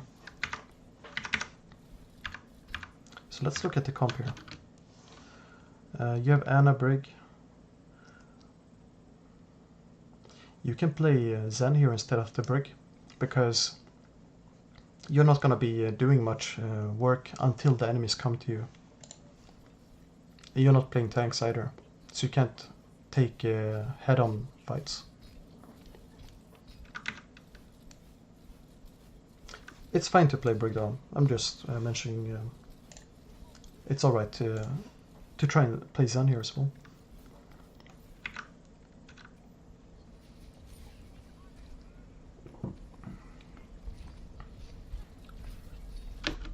Try and stun the Zarya right after the bubble. But Zen is a free target here as well. Good job. You want to move up the stairs because it's free cover. So you're doing pretty fine, apart from the cover part. You should try and maybe... this is like a comfort thing, of course, but maybe increase the opacity on your crosshair. It could make it easier to make decisions, you know, for aiming and such automatically. But it's a comfort thing, so you shouldn't change it unless you feel... if you feel okay with it, don't change it.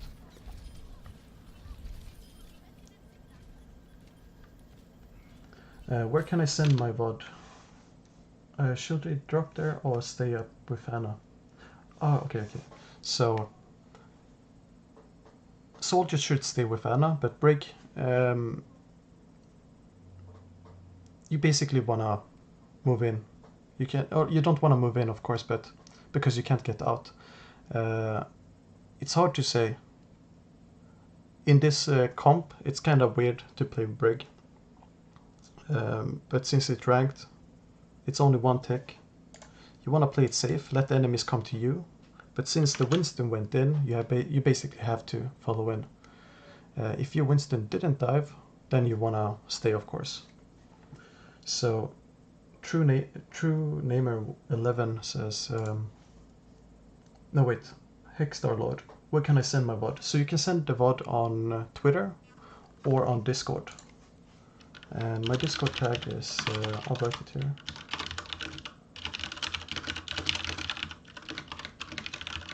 It's peak2404.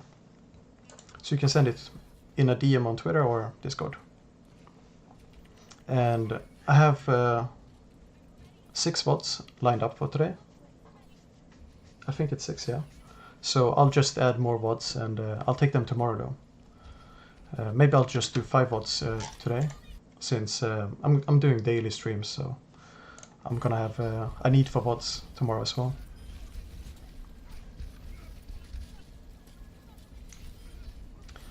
You want to be careful here, so that you don't overextend.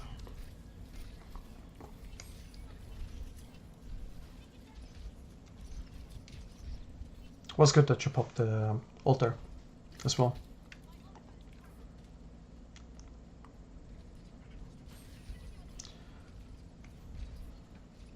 Make sure that you're in line of sight as well for the Anna to heal.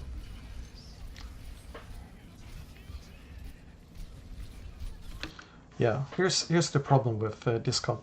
As soon as they engage with Blade or Hammond goes for the backline, and Winston drops down, you can't really do anything.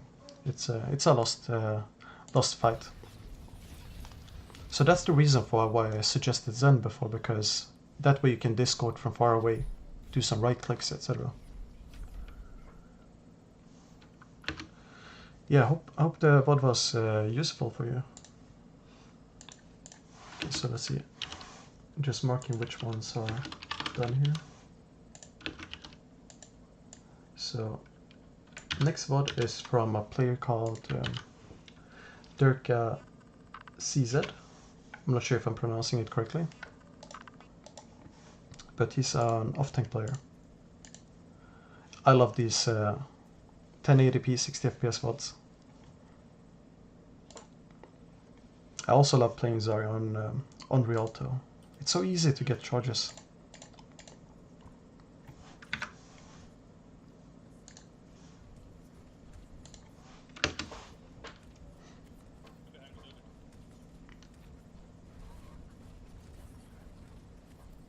Good job taking charge from the fire strike. You're gonna have an easy time here, I can already tell. Like, this is gonna be a fun game for you. Be careful though, be careful.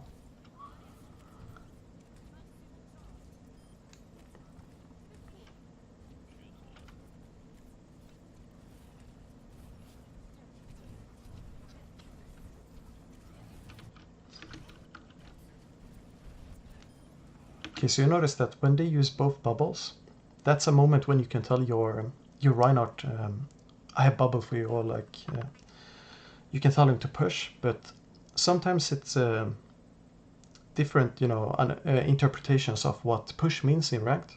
So what you can say is, I have bubble Rhino, you know, something. I have bubble, go swing. That's an easy way to tell the Rhino to push forward, you know, to be greedy or whatever. And it's a lot of energy for you. You can force the enemy Rhino to drop his shield. And you don't really have to take the fight here in the open on the bridge, because it's a really open area and easy for the enemy backline to shoot you. But if you notice that the enemies are making the same mistakes all the time, you know, using bubbles without thinking about it, etc., this is how you can punish it.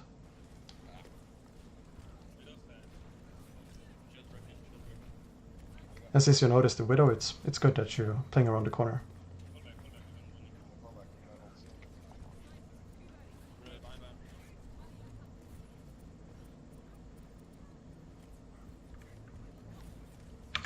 So here's a mistake. If you see the Widow around the corner, you don't have to chase with Reinhardt, because you can expect that the Widow will escape with a hook. And you want to contest the cart instead, because no one else will be able to.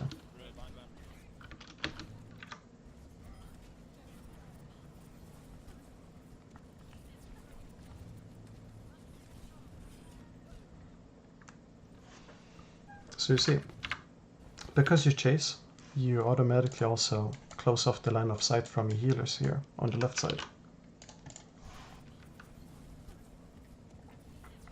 So you're basically committed to this. I would try and, let's see here. So I would try and run to the other side, left side here, when the Reinhardt dies in this moment, because it's gonna be almost impossible for you to survive if you walk out. And maybe there's no one to chase on the right side here.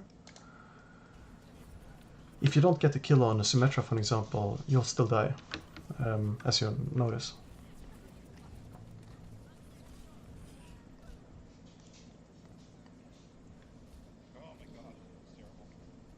Thank you so much, Sturtle Plays FIFA. I'm glad you're enjoying it. Thanks everyone tuning in as well. Yeah, don't contest this. Why?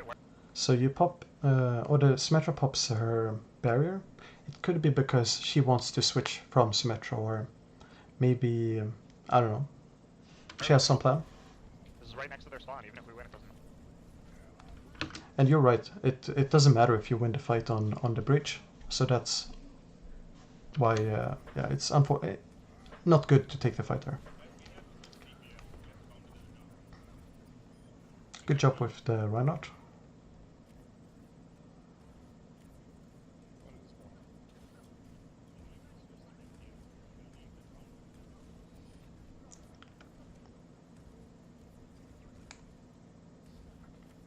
Just play safe around the corner here, try to get some energy, and save the friendly bubble for when they push in.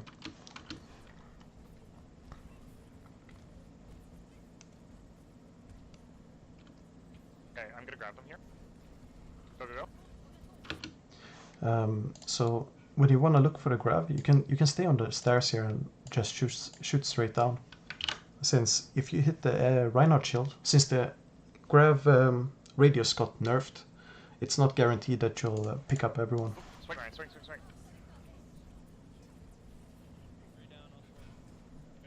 And when you don't see an opponent, you try to make it a habit so that you don't hold your left click, because you just waste ammo and you'll have to recharge.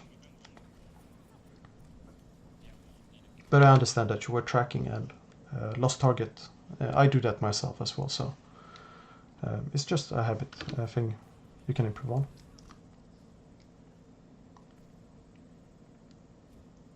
You're doing fine on Zarya as well, so you can stay Zarya.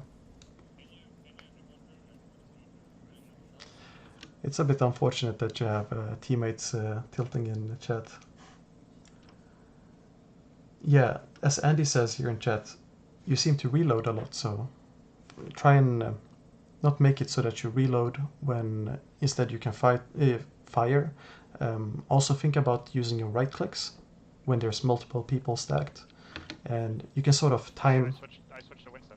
time the shots and reloads, etc. With right clicks as well. Widow switched to Hunt. Thank you so much, True Namer.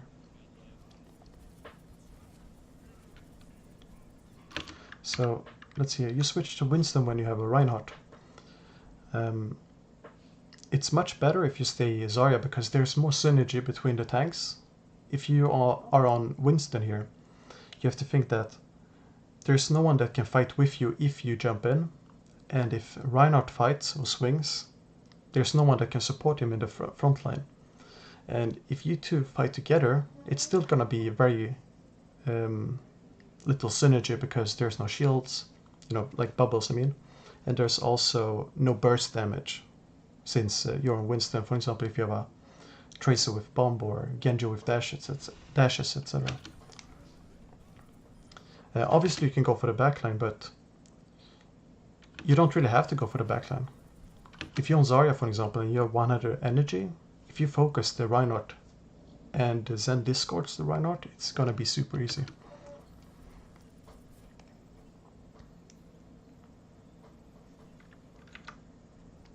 Another thing, just a secret tip or whatever. When you're fighting a hit scan as Winston, try and move your aim like crosshair left and right, and that way you basically make it a bit more difficult to headshot. And you counter. So if we assume that there's a hero here, if you then aim outside of the hitbox, you can counter that by moving into the opposite direction with D or A.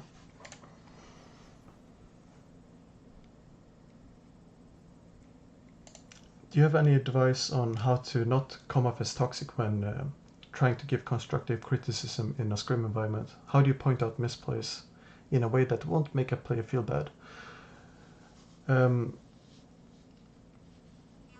You wanna focus on what's in front of you during the scrim or during the map and so on, and you take feedback after. If it's something that's immediate, for example, at the start of not start of a run, but let's say that you miss a dragon combo with Grav, the way you can say it is make it sound neutral so that you state the problem, or you state what happened, the problem with it, and then what they can do to solve it, or not solve it, but what they can do instead that automatically will solve it. So you can say the timing between, or the Hanzo Grav or the Dragon Grav combo was a bit late, so like let's try and time it better, plan it earlier, something along those lines. It depends on the situation, the people around you, how well you know them, etc. And you don't need to point out misplays in comp, in my opinion. It depends, as I mentioned, like sometimes it's not misplays in a negative way. For example, if I'm playing Reinhardt and I'm pushing too far deep, for example, and I'm not aware of myself being too far away and the healers can't help, etc. It's very useful for me to know what mistake I do, because if I'm not noticing this mistake and I keep doing it over and over and over, and if you're a teammate, then let's say that you're Anna and I'm stepping out of line of sight, what you can do to solve it in 5 seconds is just say, Ryan, try and stay in line of sight so I can heal you, and that's problem solved. Your mic is only on the right ear for me. I don't think that's something maybe it's the way, because I'm leaning towards my right monitor, so that's why it's on the other side.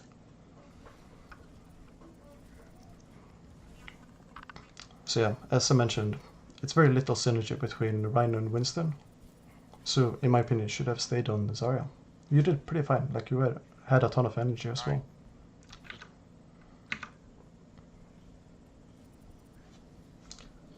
Be careful with zapping bubbles as well. Make it a habit to, when you see the Rhine really low and you're walking up, punch him as well, so you get that extra damage.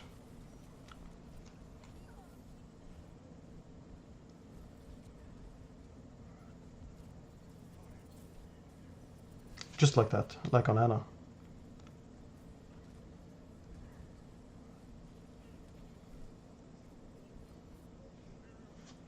Nice heals, by the way, guys. Like, holy shit. That's a good thing you're doing here. Like, you saying good heals. It's just a small thing you can do to boost the morale, you know, when... Because there's like 2.5 minutes left and really little left on the payload. Just wanted to commend you on that. Try and do that more often, you know. Tell players what they do well, and they'll, you know, keep doing it and repeat that behavior and so on.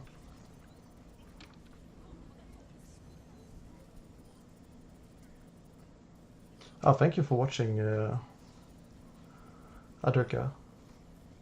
I'm not sure how to pronounce your name, so I'm sorry if I'm pronouncing it a bit wrong. So, I do with a very aggressive Rhine as Zarya. How do I balance projected barriers for the Rhine and saving too far extended teammates? So what you can do, I assume you mean for the Reinhardt. So what you can do is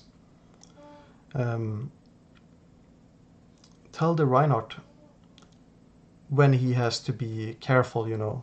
Say, Ryan, careful, you're far away, you know, before he's far away, you know, at the very max limit. So if we draw out a circle here like this, and this is, let's make it a green actually.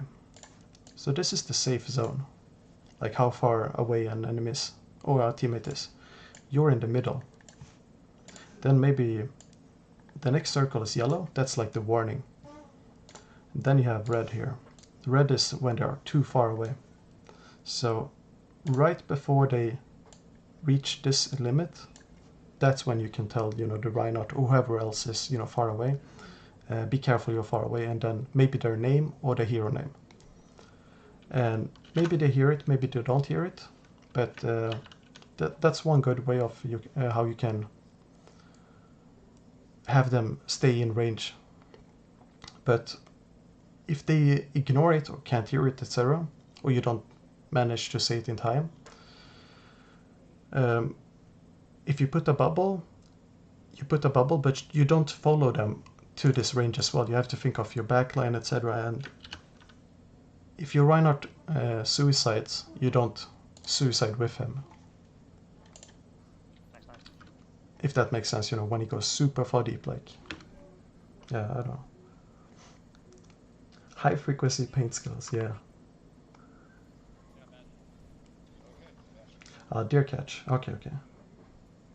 Well, that's no good for me. So you guys are doing a fine job holding them at the choker. Good job dealing with the Hanzo.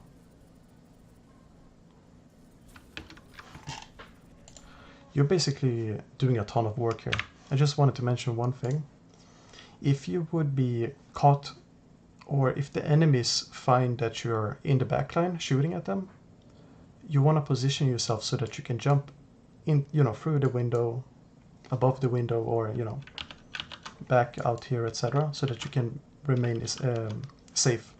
Just in case you don't have your primal up, or in the future if you get in this situation and you don't have primal.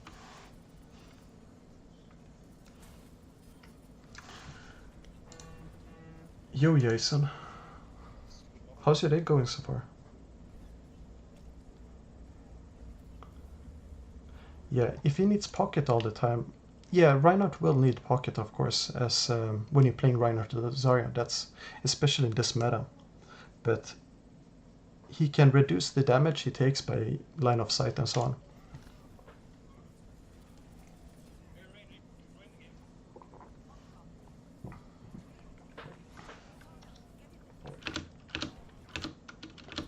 You want to try and jump as soon as possible, as soon as you see the nano on you.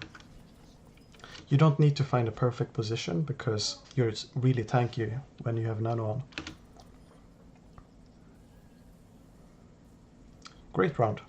You know, after the fighter, when you turned and you said good job, good heals. The game, just let him, dude. Don't get in there. Yeah, and you're basically giving the perfect instructions on how to win any comp game, basically. Don't overextend, don't do greedy mistakes, etc. Just playing safe and smart. You guys are fucking sick.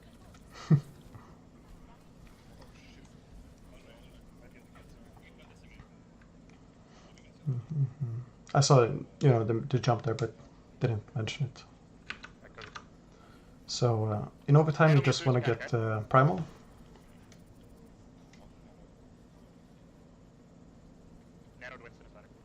You pop primal as soon as you get it, basically.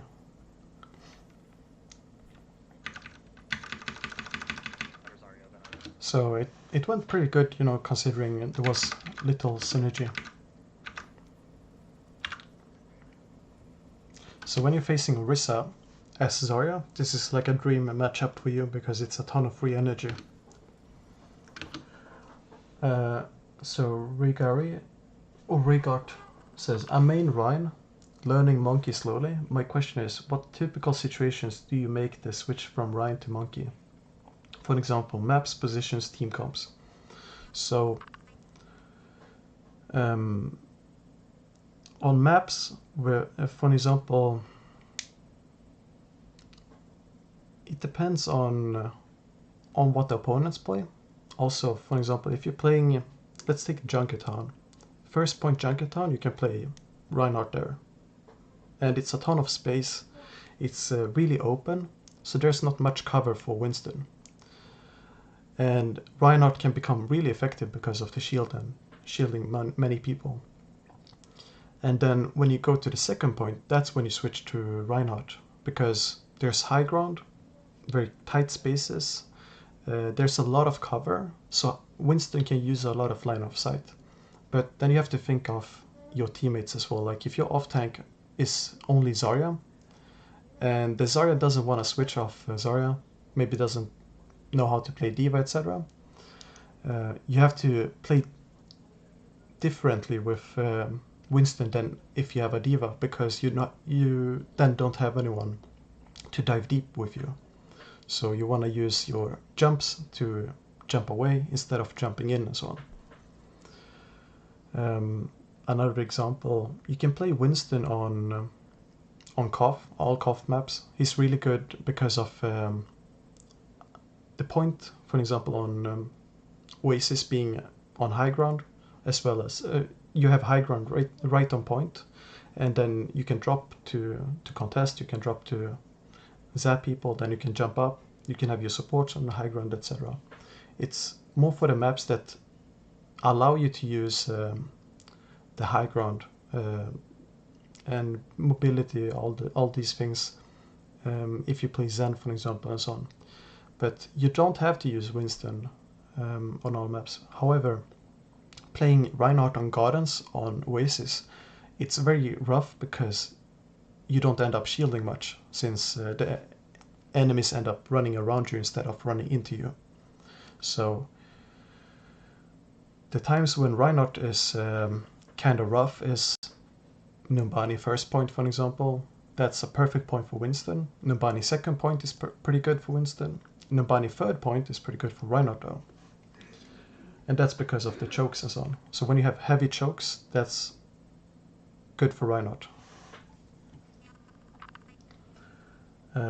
Let's see, another question here. Mirror Stepper. As a main tank, when you get nano, how do you know when you're overextending versus being appropriately aggressive? Thank you so much for the cheer, Kenga. Are you gonna review any contenders games? Yeah, I'm planning to. I'm gonna take it after the question from Mirror Stepper. So, the way you can, an easy way you can figure out if you're overextending is basically you try and, before you jump in, predict or assume where your healers are, just the direction of for example, if you have Anna and you're playing Winston on attack here, if your Anna is shooting straight, then you can know that if you're moving behind this corner and you're reaching 75% HP, 50% HP, and you still have your jump, you can maybe go down to 45%, 40%, and then you jump out. And you want to assume that you might take 5 or 10% extra as you jump out. And you want to be careful with stuns behind the corner. So think of your HP as a resource as well when you're playing Winston or main tank or whatever. But when you break, yeah, back to the thumb rule. When you break line of sight from your healers, that's when you should be thinking in, warnings. Basically, if I'm going low on HP, it's time to back out. But if your Anna is shooting straight and you're diving straight here, let's say that the enemies are playing straight in front of you. If there's no shields blocking the heals, you can stay forever basically. And if you manage to kill off the targets in the backline and there's no one left afterwards, you can stay. If you're trading 2 for 1, thank you so much, DP Beats. Let me see what it said. Okay, so first this. So yeah, if you see that there's no one left, then you can stay as well. And you can trade 2 for 1, 3 for 1, etc. So let's see here. Yeah, thank you so much, DP Bits. So Kinga said, are you gonna review any of the Contenders games? Yeah, I'm gonna try and review OWL and Contenders, and I'm gonna do my best to mix regions, pick interesting matches, and I'm not gonna be able to take all matches because it's a lot of time, and to make a high quality review, I'm gonna have to prepare some beforehand as well. So let's see here. Yeah, I'm gonna keep playing this this VOD. Thank you so much for the support, guys.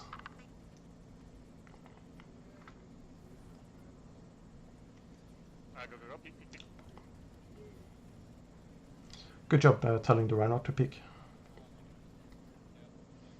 It's a bit too slow though, and you also had people dying.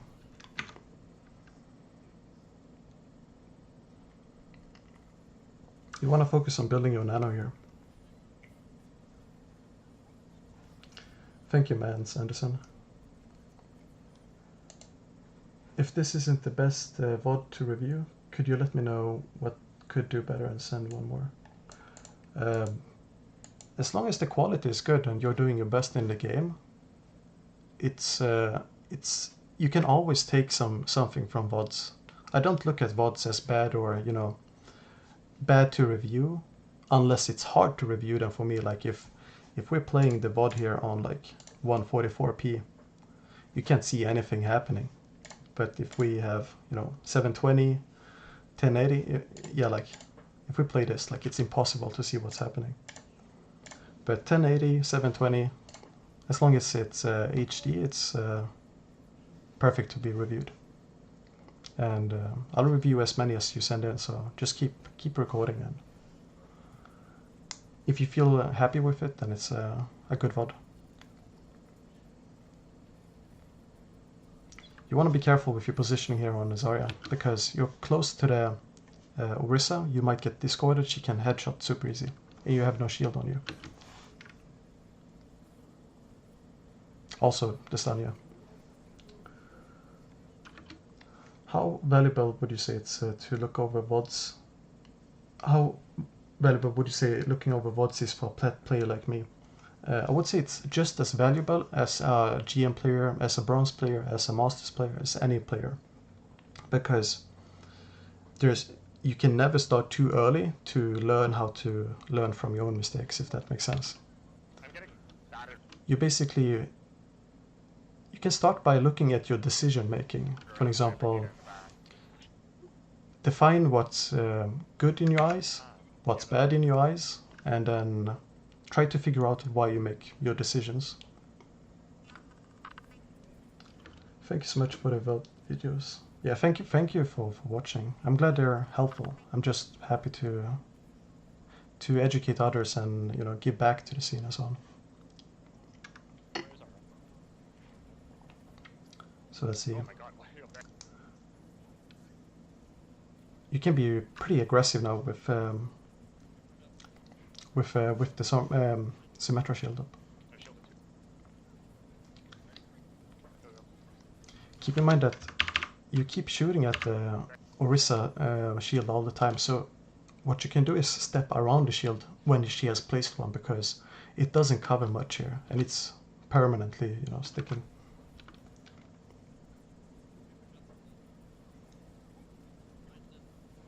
I shielded you. Nice bubble there.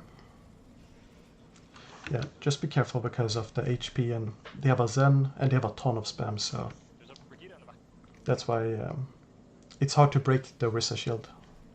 So you can try and run around it, as mentioned.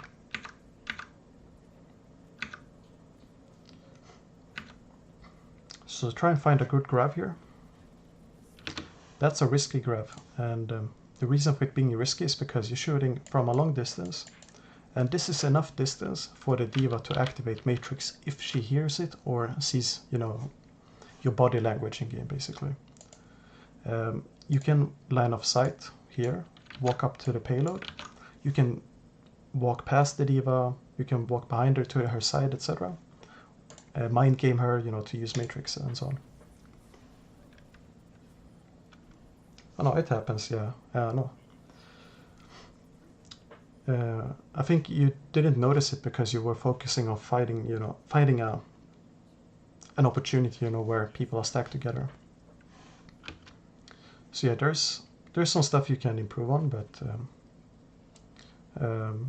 general tips is basically try and think about when you reload so that you don't reload all the time. Think about your positioning so that you don't chase when you don't have to, so that you don't end up letting the enemies walk up to you. Think about your HP when you push. Against Orisa, for example, if you can't break the shield, you can step around the shield. Try to talk more with your team like you did in the second round, and at the end of the first round. You did a great job with the positive feedback there.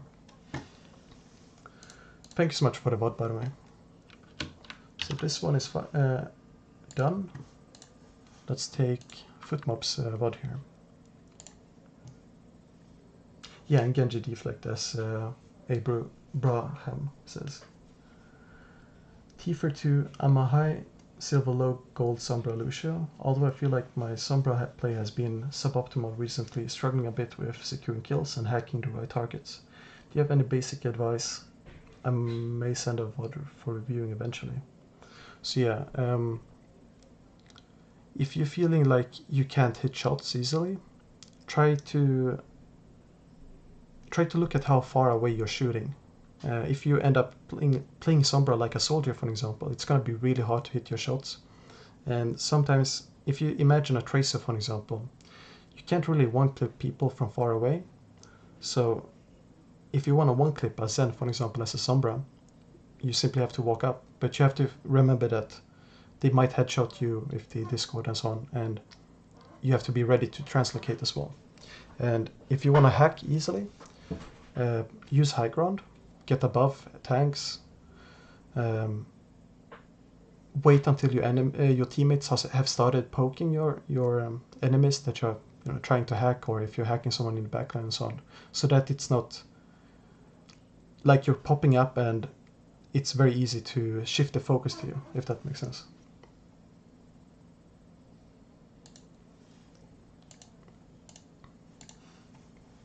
Okay, so let's go. Yeah, there aren't goats. Lucio's half. I'm just gonna increase the speed here. Alright. Ryan's discorded. Yeah, we gotta focus on you guys. Yeah. Good comms. It's really nice, you know, when you get the information about the comms. Comps, I mean. Brig discorded. Break tag, break tag, break tag. Reloading, reloading. Call out if you need help because you're on 18 HP, or if you use the nade on yourself. Brig discorded. Also try and say when you're gonna nade, so that your teammates know. Break on the backside. Oh, Ryan's main left. Yeah. So one thing you can do differently here is you can use the nade on yourself and then just wait for the cooldown and say, I have no nade. Or you just walk up with the team, have Lucio heal, Zen heal you. Let's go. Let's go top then. Yeah, play top. We have Phoenix's ult here, so let's look for the Ana if anything. Get rid of that nade. Really good, you know, making plans and so on. Yeah, I can get a hack. Actually, let us know if the nade goes down, then we go aggressive on it. Oh boy. I can nano you, monkey. I'm gonna go in and Transcendence whenever. What you can do differently here is that it's kind of slow to engage. So what you can say before you walk up, maybe say, are you ready for nano? And then when you nano, you can repeat that you nano, and then you say go in or something, you know, because the Winston might be, he seems like he's not unsure of the timing basically. And if you give him like a boost of confidence, you know, you say like, let's go, or something like that. He's gonna go in and he's gonna get work done, and the enemies won't have time to rotate to point. Reloading. Hey, Phoenix, if you have to here. Lucio tag. Crap. These happen. It happens that you get grabbed. Yeah. Try to bait them out into the open area and then we EMP bomb. They're holding a trophy. Okay, awesome. Great. They're holding a trophy. Let's see it. So you have EMP bomb and the pistol. Okay. Alright, ready? Okay. Oh, Big. I'm on the right tag. Rotate to point with them here, because there's no point for you to be outside here. Lucio discorded. Not let Lucio go in. I'm gonna have nano next fight. Do we have Zen ult? Not yet. Okay. No. Let's play. Just in case, you know, people respawning, etc. Let's play high ground on them as they're coming through. If they get split, I want to dive on them here. Hi, Patera. I'm sorry if I'm not pronouncing the name correct, but let's see here. It's triggered. Also having a hard time picking between roles. I feel like I'm alright off tank, but I feel like I'm playing healer a lot better. But often I play main healer, such as Lucia, and I find it hard to go to characters like Anne and Zen. Any advice? My best advice is just pick a role and focus on that role, because you're gonna have to build up muscle memory, and it's gonna feel weird playing Zen and projectiles if you're used to playing hit scan, or if you're used to playing Lucio or whatever, something else. There's different speeds for the projectiles, and just keep going with it. You know, don't care about losing. You know, care about competing with yourself, and you might see a dip in SR or performance or whatever, but try and communicate with your team, try and compensate in that area, and the more you keep playing and keep focusing on one hero, one role, the more automated it's gonna be. Alright, I have nano. I can sustain you if you hop in there, silly. Thank you so much for the views, guys. It's so nice to see that so many like the VOD reviews and content. Ryan's discorded. He's low. Phoenix, back up a little. That's one. I'm bad. No, you're good. We win this, guys. No ults here. Hey, stagger her. Oh, No, that's fine. Good job calming down the teammates here. Why don't we monkey ult and then D.Va bomb here? Let's monkey ult, D.Va bomb. I like that you repeat the plan as well. Okay, we gotta be conservative with Missing a nano is fine. It's not. I mean, it's not fine, but it happens. Like, it's not gonna determine the whole game, since you have 2 rounds after too. Try and call out where you're healing from, so that they line up for the line of sight. You have hit, I think, 3 nades into teammates when they have blocked you. So after the second time or third time, try to position yourself, by moving up or moving to the side, etc. Also tell the diva that she has nano when she has it.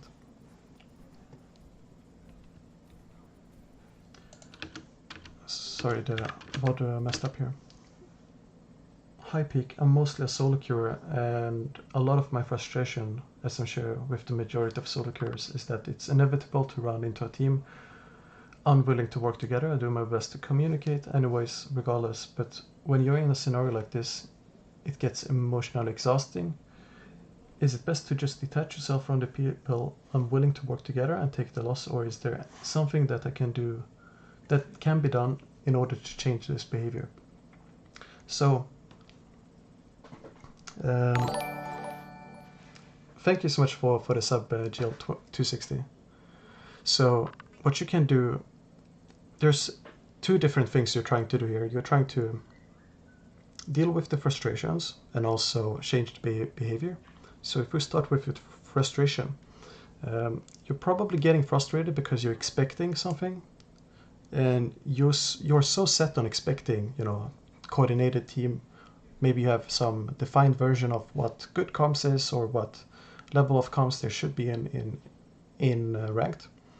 And then when you don't see that expectation become true, delivered to you, that's when it becomes frustrated, because it's a reward that not a reward, but it has to do with the reward system in the brain. And obviously you want to avoid not getting into that situation again where you expect something and don't get a reward, so that's why you become frustrated, I think. But try to lower the expectations. Maybe expect that you get 1 person talking with you or 2 people talking with you instead of everyone. And don't take losses personally, or if it's rough in the game, don't take it personally. Just let it go with the flow, embrace it. It's easier to embrace it than to fight it, because you're fighting the stress and frustration, etc. And then when it comes to changing their behavior, if you see 1 small thing, anything small, or anything big, if they do anything big, but if you see 1 thing at least that you can give a good comment on, just say good job, and their name or the hero name. And for example, if it's a bad composition at the start of a round, what I usually do is I try to give some plan for how to play with the comp, and not really command the players to switch or something, because not everyone wants to switch, and you don't know how their day has been or what situation they are in, etc. So what you can say is, for example, if you have 4 DPS, you say, we have a ton of squishes, so let's have quick fights. Be careful with taking spam, and be aware of your own HP. Be careful so you don't get one shot, etc. And when you say it like that, you remind them that, okay, this composition isn't really good, and we gotta switch if we want to have a good chance of winning. So you do it by indirect. You give them an idea, basically, by positive feedback, if you understand what I mean. Nuke. Sorry by the way, guys, if I miss any comments here. Do you think playing in scrims with a team is good? Yeah, it's a perfect way to improve.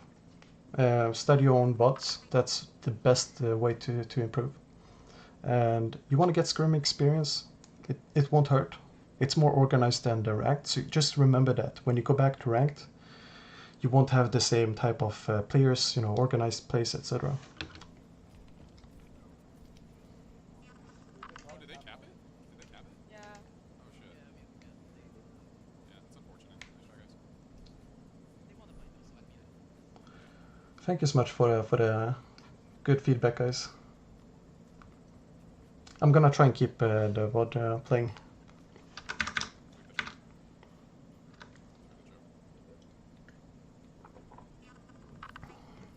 I'm gonna do some comp games after this, so you can see how I talk in game, playing game, etc. Reloading, watch it. Alright, we're good. They're coming. And I'll still answer questions and such in the chat. You can ask me anything you want, basically. You guys are purple? Mine? You guys are purple, guys. We're down.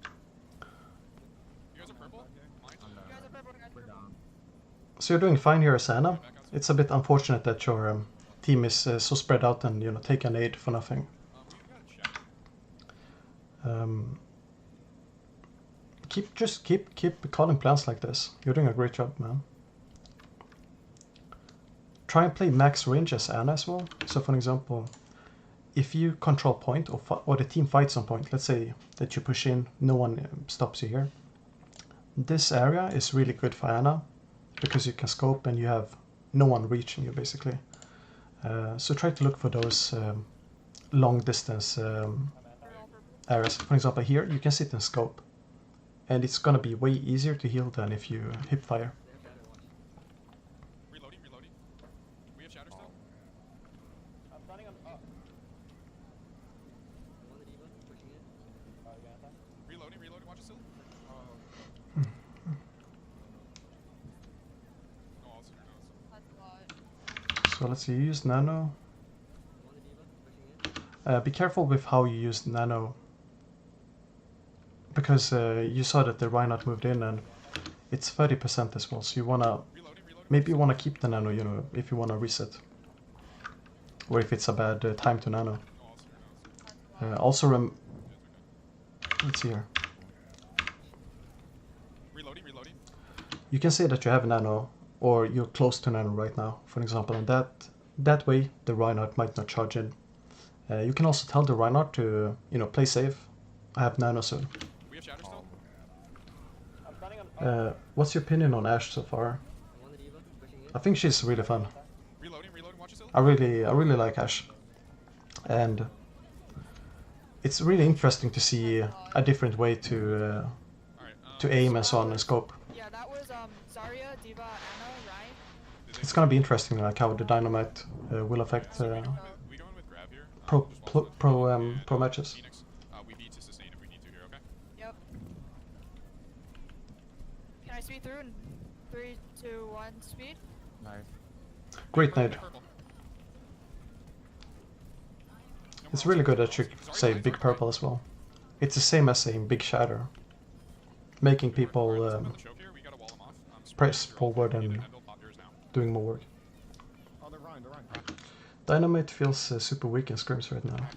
Yeah, I understand, yeah. It's easy to shoot it. Get aggressive on him now. We get aggressive on him here a bit. Do you think Ashe plus Mercy will be meta? I think it's too early to call out the meta.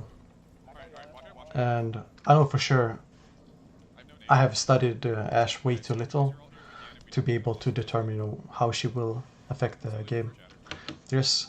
If you think about it, it's like this. So the way I look at metas, or like when I think about metas, if you have heroes like this, you have 6 heroes on one team. This is 5. Then you have another side here. Let's use red. So this is 5, 6. Then you have to think about it like this. These two heroes can interact with each other. This hero can interact with that one, etc. And then you have, this hero can interact with everyone here, and etc. And it's gonna be really complicated to predict exactly what's gonna be meta. And you know, when Anna was released, no one understood how powerful she was when the Lucio rework happened, lots of pros thought that Death Ball was gonna be strong, but Dive became strong. And then when Brig was released, people didn't know exactly how to use Brig yet, and so on. No more alts, guys? No more alts here? Oh, what? That grab pulled me around the corner. Yeah, Be careful with walking up like that. You could have stayed in the hallway. So I think we go on the initial take it. Alright, watch it, guys. Lucio's a sleeper. Alright, you ready? I'll do the countdown. Shatter on 3, one, okay? Shatter on 1. 3, 2, 2, This is pretty slow. You want to be much faster with the shatter. 1. But you can't help that. It's the team, of course. And it ranked. Be careful with random nades, because yeah, they can be eaten. Especially since Diva had Matrix out already. down 2, down 3. No. And pre-plan your nanos as well, so you can call out the nano. Alright,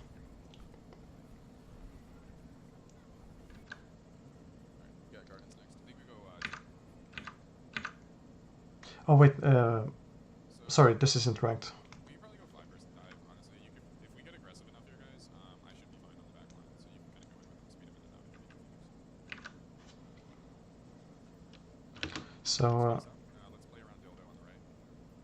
you have Anna and Lucio, so you're gonna have Take as much space as they'll give you here. less damage, or not less damage. You're gonna have a rough time in long fights if they have a Zen. I'm playing bridge right now. I'm gonna rotate over to Lodge.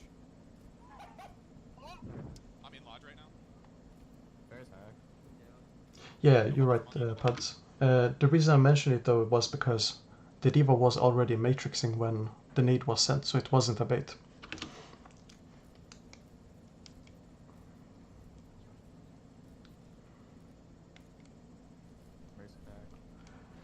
Yeah, Bob is feeling like you say a bit useless, and maybe it's like EMP, you know, with Sombra, because when Sombra was released, a lot of people had a hard time, you know, getting good EMPs, understanding how to hack, etc. And same with Brig, you know, when to stun, when to hold shield, etc. So maybe Ashe players will become more creative, find better situations for Bob and so on. You know, use it after CC is used, better tracking for CC. Alright, I have nano here. Silly, I can nano you in and we go, guys. Does Bob count as a third man for spawn timers? Nah, he's a pet, I think. No, but use it. You should be walking with the team here. You'll be an easy kill otherwise. I slept, Honest hack. Shit. I'm reloading. Still on Honest. hey, yeah, nice. Yeah, it could have been pretty nasty there for you. EMP bomb. Yeah.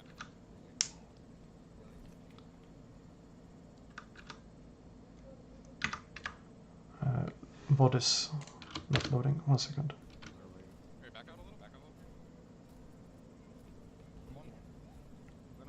Don't forget your teammates as well, if you end up missing shots. Bridge, watch it. What's on point? You switch attention though, so it's good, He's purple. the way you did. Honest hack. Reloading. Good positioning, like you keep playing this corner and it's really good because you line of sight everything. Getting free shot. I killed Widow. Nice, good sleep. I'm alive. Wait, hey, Monkey, or Diva sleeping Lodge. Here's hack. Aggressive, I'm gonna name Barrage. Let me know when you're ready. I'm on Ana up close. Winston's Nice left sleep. side of